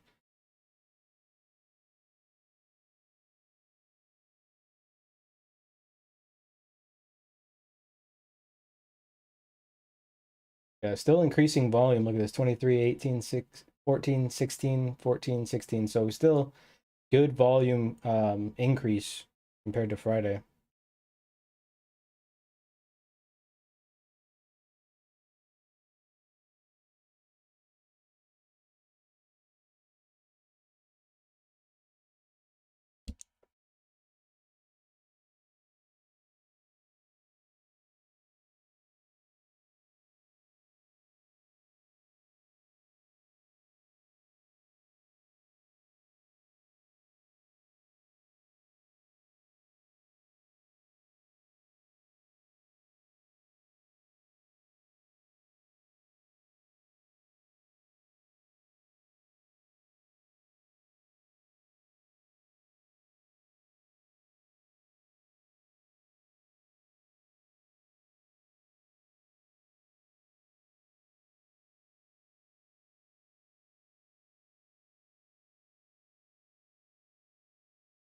Back to the 30.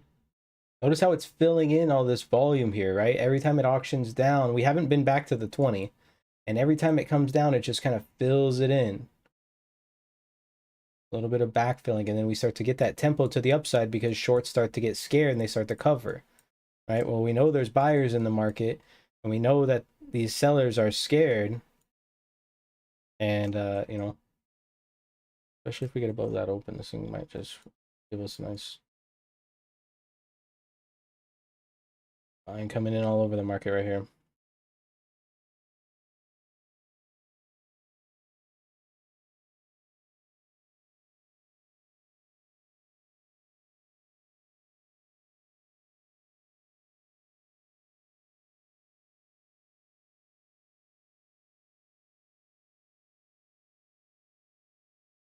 Second opportunity to take some profit on Bitcoin if you got in that trade. You know, just make sure you take enough to cover the fees. That's normally what I try to do. That first take profit is normally pretty close, and just trying to get fees taken care of.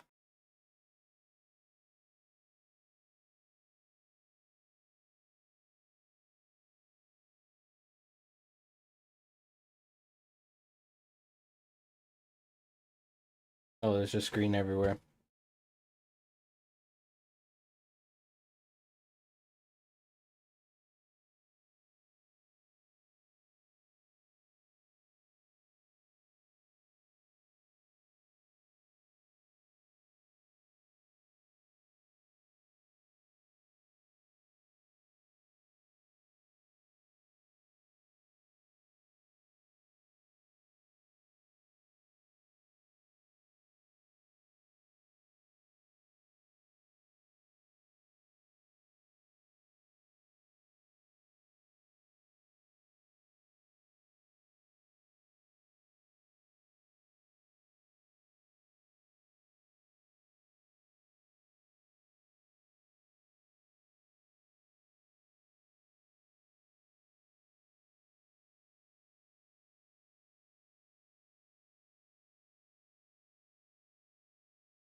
Back to the 30 here.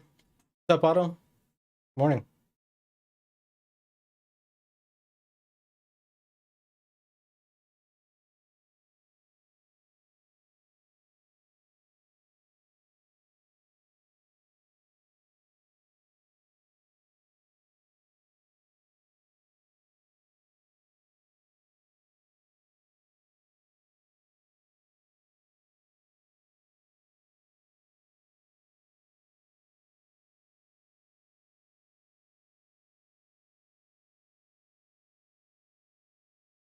We're getting some selling on that 30 here still.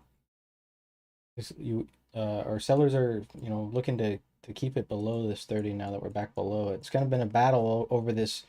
I mean, really 20 is the low, then 30, and then up here like that 34 to 36 in a pretty tight range this past half hour.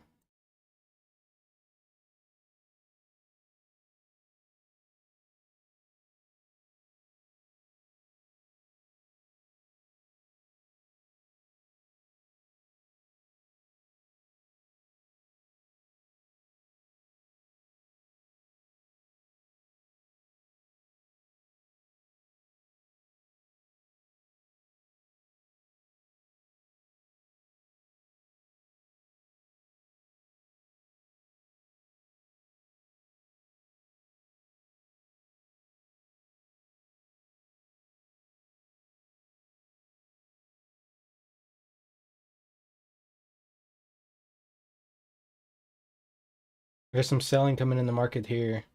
Look for the response.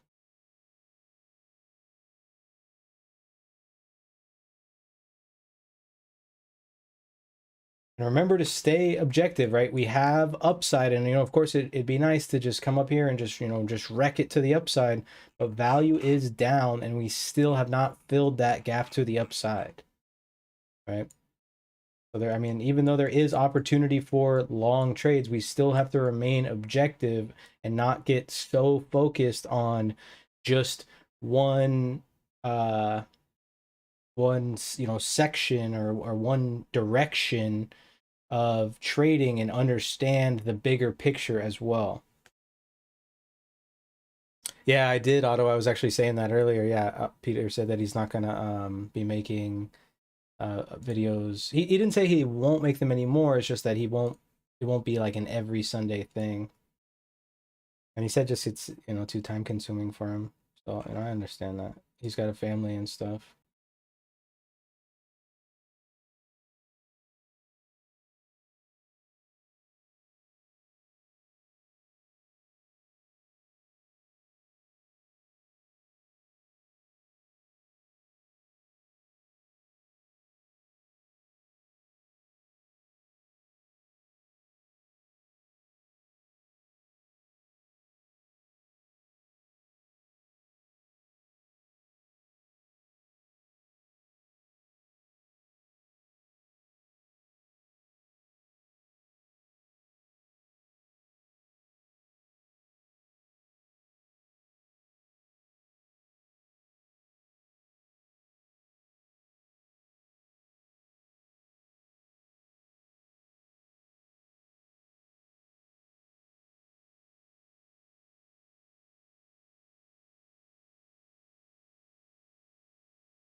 Tempo's picking up a little bit to the upside here, and then got smacked down right before that 30.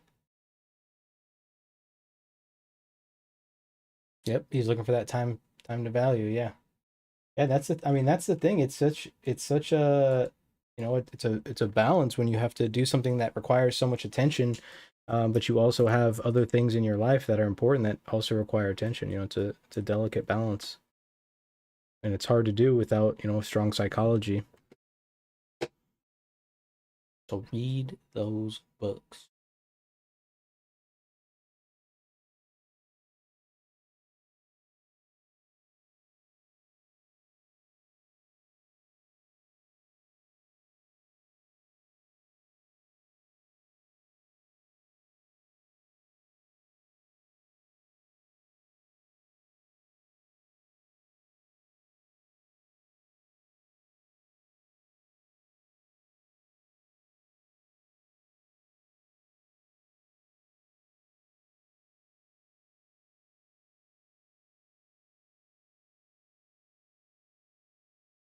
Apple's back down under 1% here. It's about 1.25. Microsoft's still green. Google's still green. Amazon's red. Tesla's red.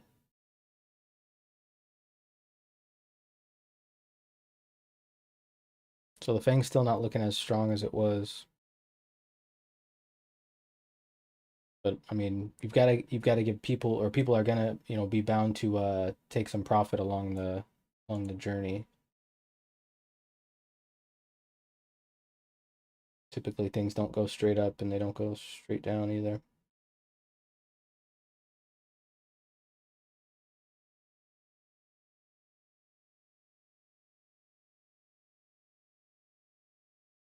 Watch this 36 level if they get a little bump right here. This is that 30. They've been battling over it before. They're trying it again here, obviously. But we've got to yeah, they sell it back under there. Yep. There it goes.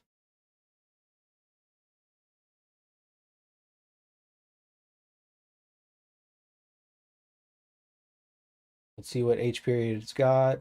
Auctions down to the G open. Remember, we are one time framing off the low, E, F, G so far. Let's see if H is going to break that one time framing.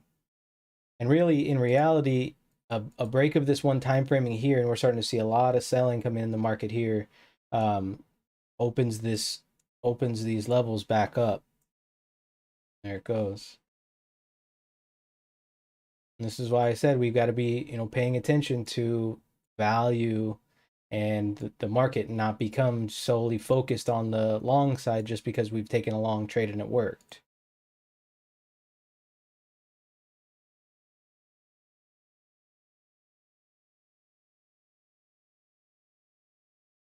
Back down in that 20 level or 20 range.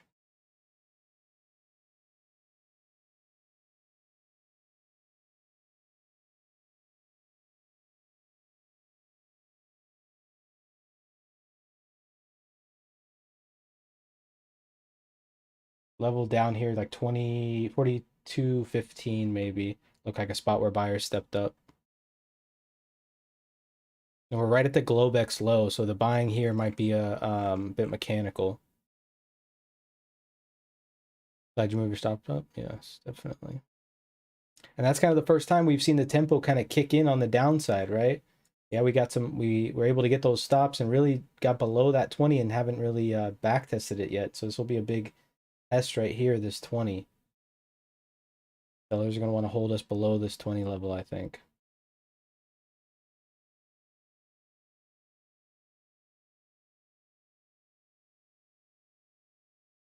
Selling on the way down just didn't look super strong to me, but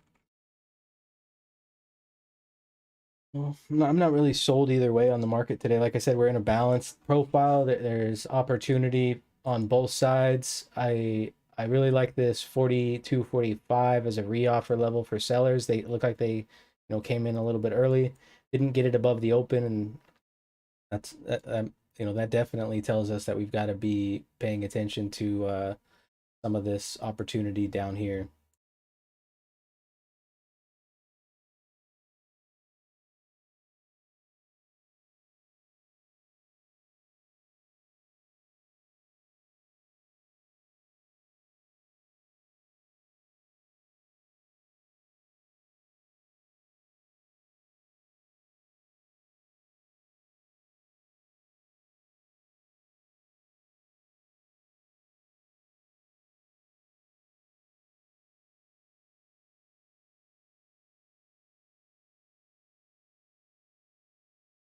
Back and forth here at the 20 again.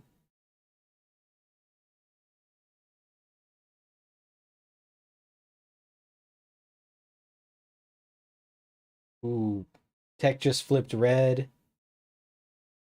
Was flipping back and forth to red. Amazon's picking up a little bit of steam on the downside. Microsoft's back under 0.5% up. Not really a lot of strength in the overall market, doesn't look like. PayPal is still green, Booking green still. Not a lot of green in the top 100 though. And the weighted selling starting to pick up a little bit here. Selling in the weighted sectors, I mean. This 20 level is going to be key, I think.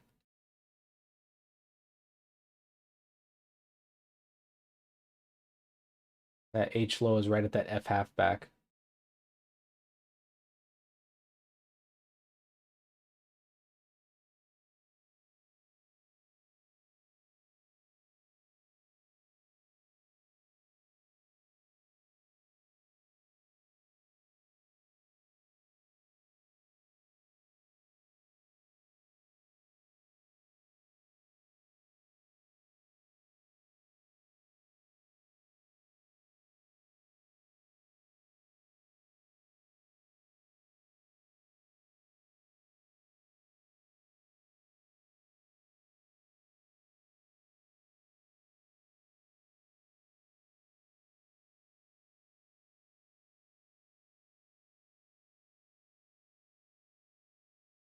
Ugh, the market's starting to get a little bit slow down here. Starting to spend a lot of time down here, though. You notice, like, we're not really moving around very much. We're just kind of hanging out right here. That's why I think this 20 level above or below is going to be fairly key. If we can stay below it, that downside is going to open up, and we'll be targeting, you know, probably this 4206 level, 4210 to 4206, where there's low volume. If it gets above, you know, probably back up into that 34 to 36 level.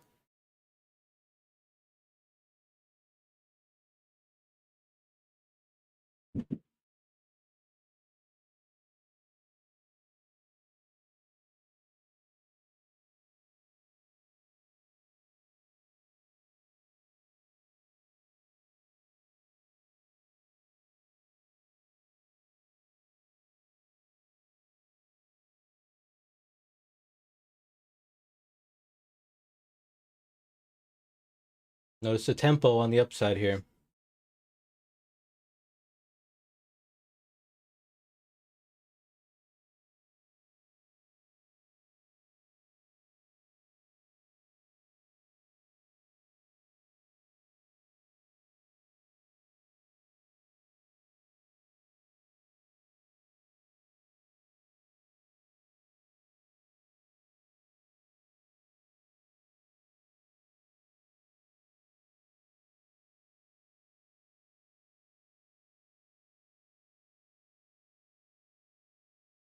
Will they get above the 20?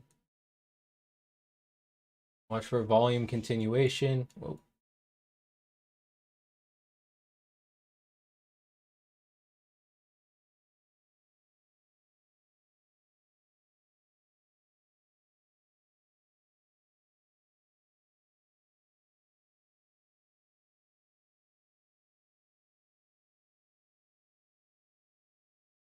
Short covering. Back to the 30. We've seen this 30 level be a pretty decent level here.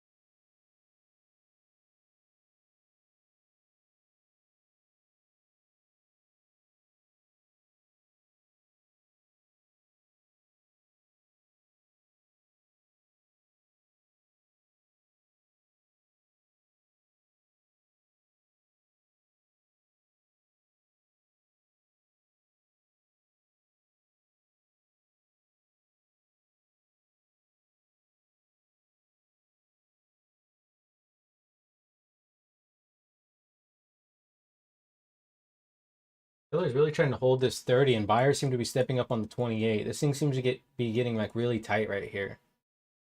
Could see a big move. There it is. Let's see. Watch these buyers go for a run here. Be careful.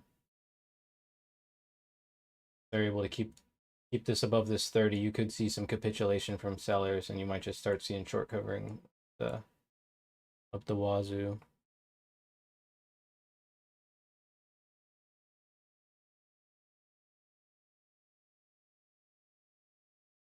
No follow through yet. 30 level still seems like a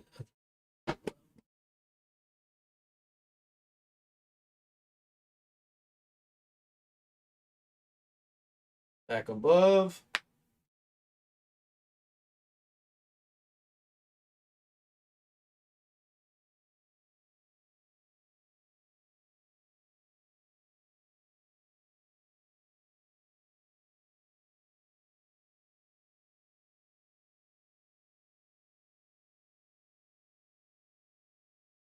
$5.75, Dad. Nice. Good stuff.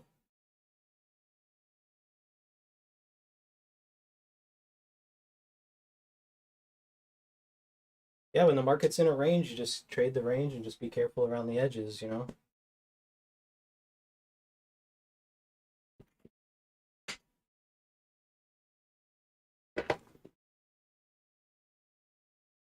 Okay, I'll see you later. All right.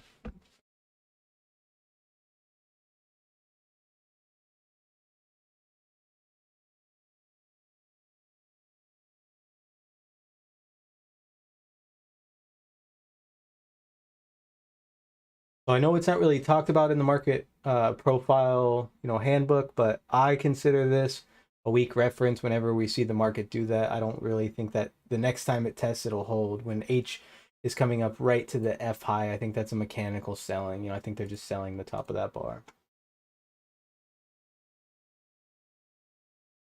Watch the retest of the 30 here.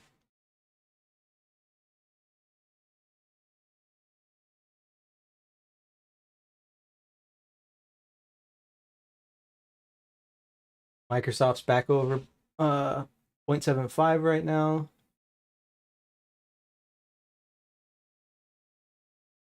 Starting to see some short covering. We're starting to, yeah, I think we're getting close to seeing some capitulation here.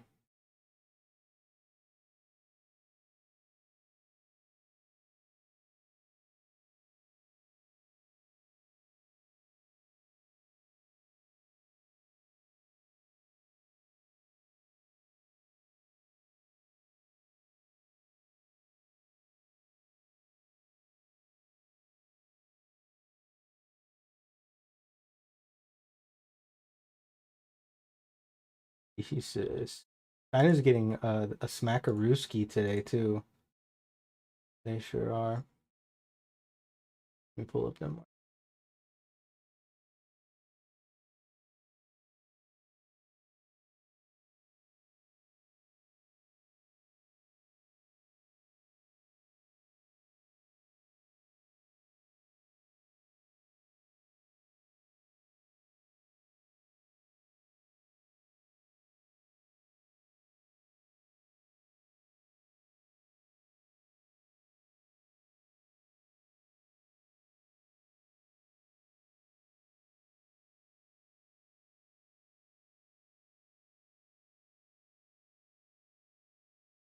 The world.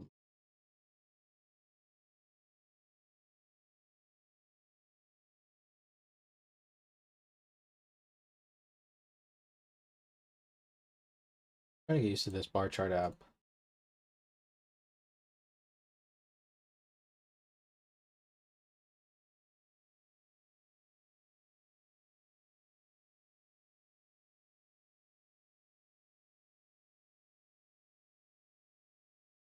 The one tick above that G high there.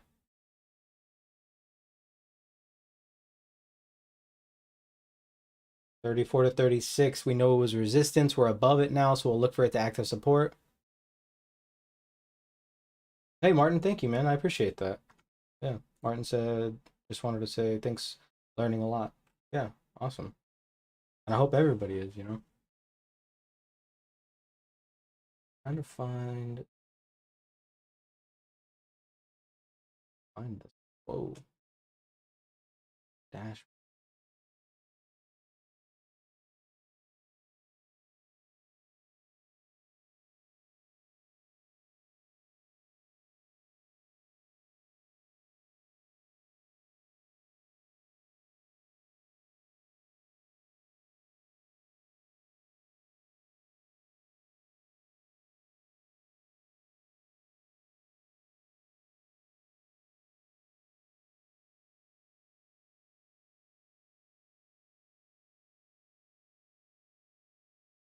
I'm gonna give me.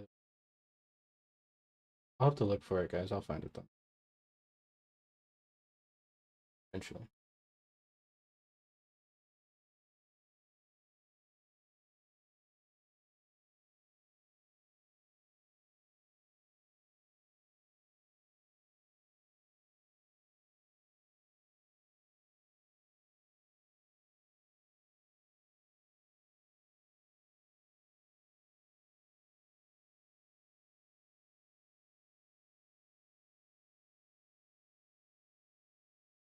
There it goes. Close to 45 already. I start streaming, Eastern time at about 11:15ish, sometimes 11:30. Because I have to drop my kids off in the morning, so but I'm on the computer every day, probably about like 5:30, 6 o'clock my time. So that'd be 9 o'clock your time before the market's open, and I'm just messaging in the Discord. It's just hard to be on the stream when I'm trying to get the kids ready for school. But I am moving to the East Coast in, less than a month almost now. On in July, so here we go. Keep. Oh, it's just getting bought up. Mm-mm-mm. Mm-hmm.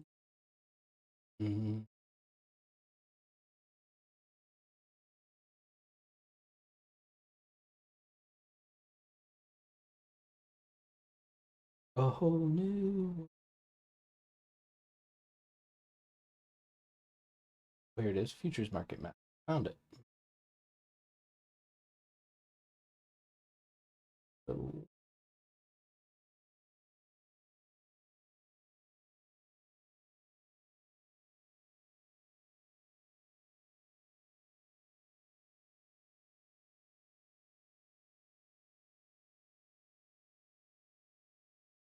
I mean, 45 right there to the tick. Doesn't get better than that, I feel like.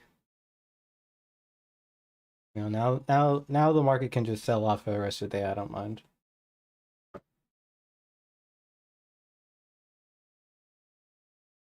I don't think it's going to, but we are seeing some big selling up here at the 40 though. So careful with this 40. And honestly, like for the market to get continuation, it needs to start establishing above the open, right? And remember, we still have not closed the gap. So, before we start getting long up here at the top, just, be cognizant of what's going on in the entire market. I'm trying to find this map though. Futures.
Oh, here it is.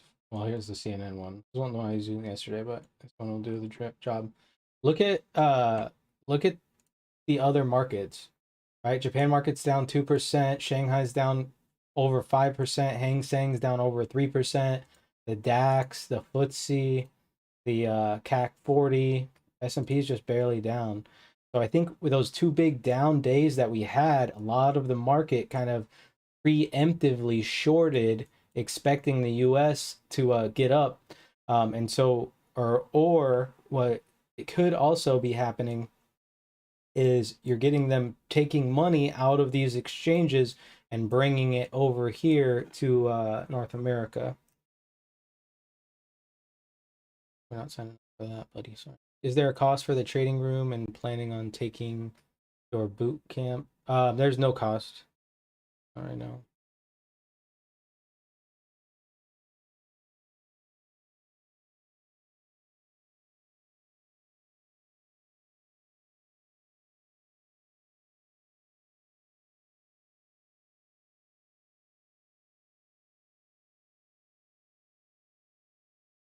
So back at that 40, watch this retest, right? This was kind of an area before where we saw some volume come in the 40.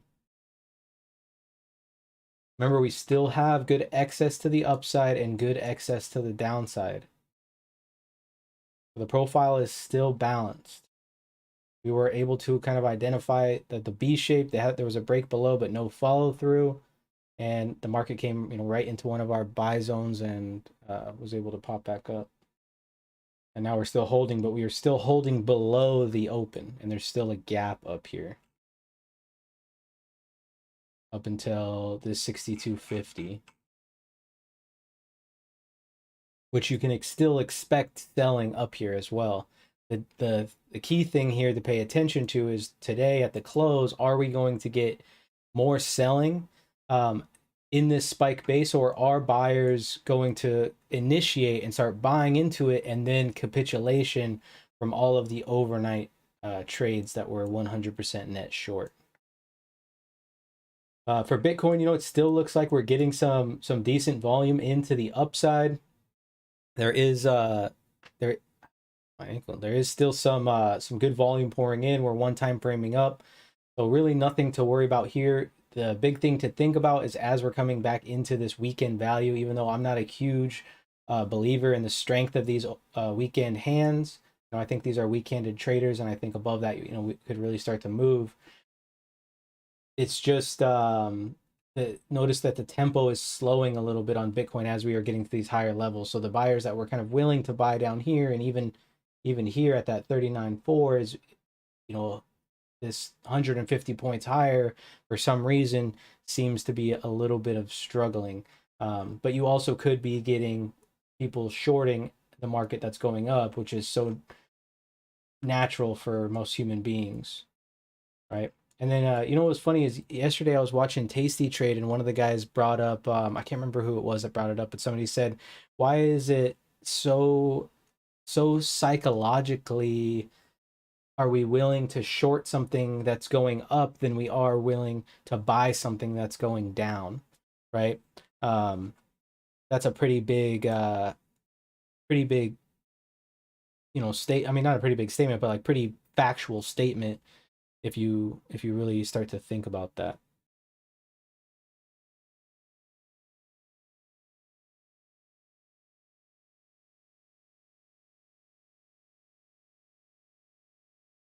Yeah, other than that, I think I'm gonna call it here. I'm about to go get a workout in. It's 10:20, and then I got some yard work to get done today. It's Monday. Trying to get everything done for the rest of the week so I can just chill. Selling coming into the market. Remember, we know that we're in a balanced profile to get continuation, or as for right now, it's a sell breaks or a buy breaks and sell rallies type of day until we start to establish above this spike. And ultimately, I'd really like to see the market get back up here, this 43.16, until I really become a believer in the buy side. I kind of expected a little bit of rotation today. I think that we probably do close the gap by the end of the day, but there's that's just my thought. I guess there's no way to know until the day's over.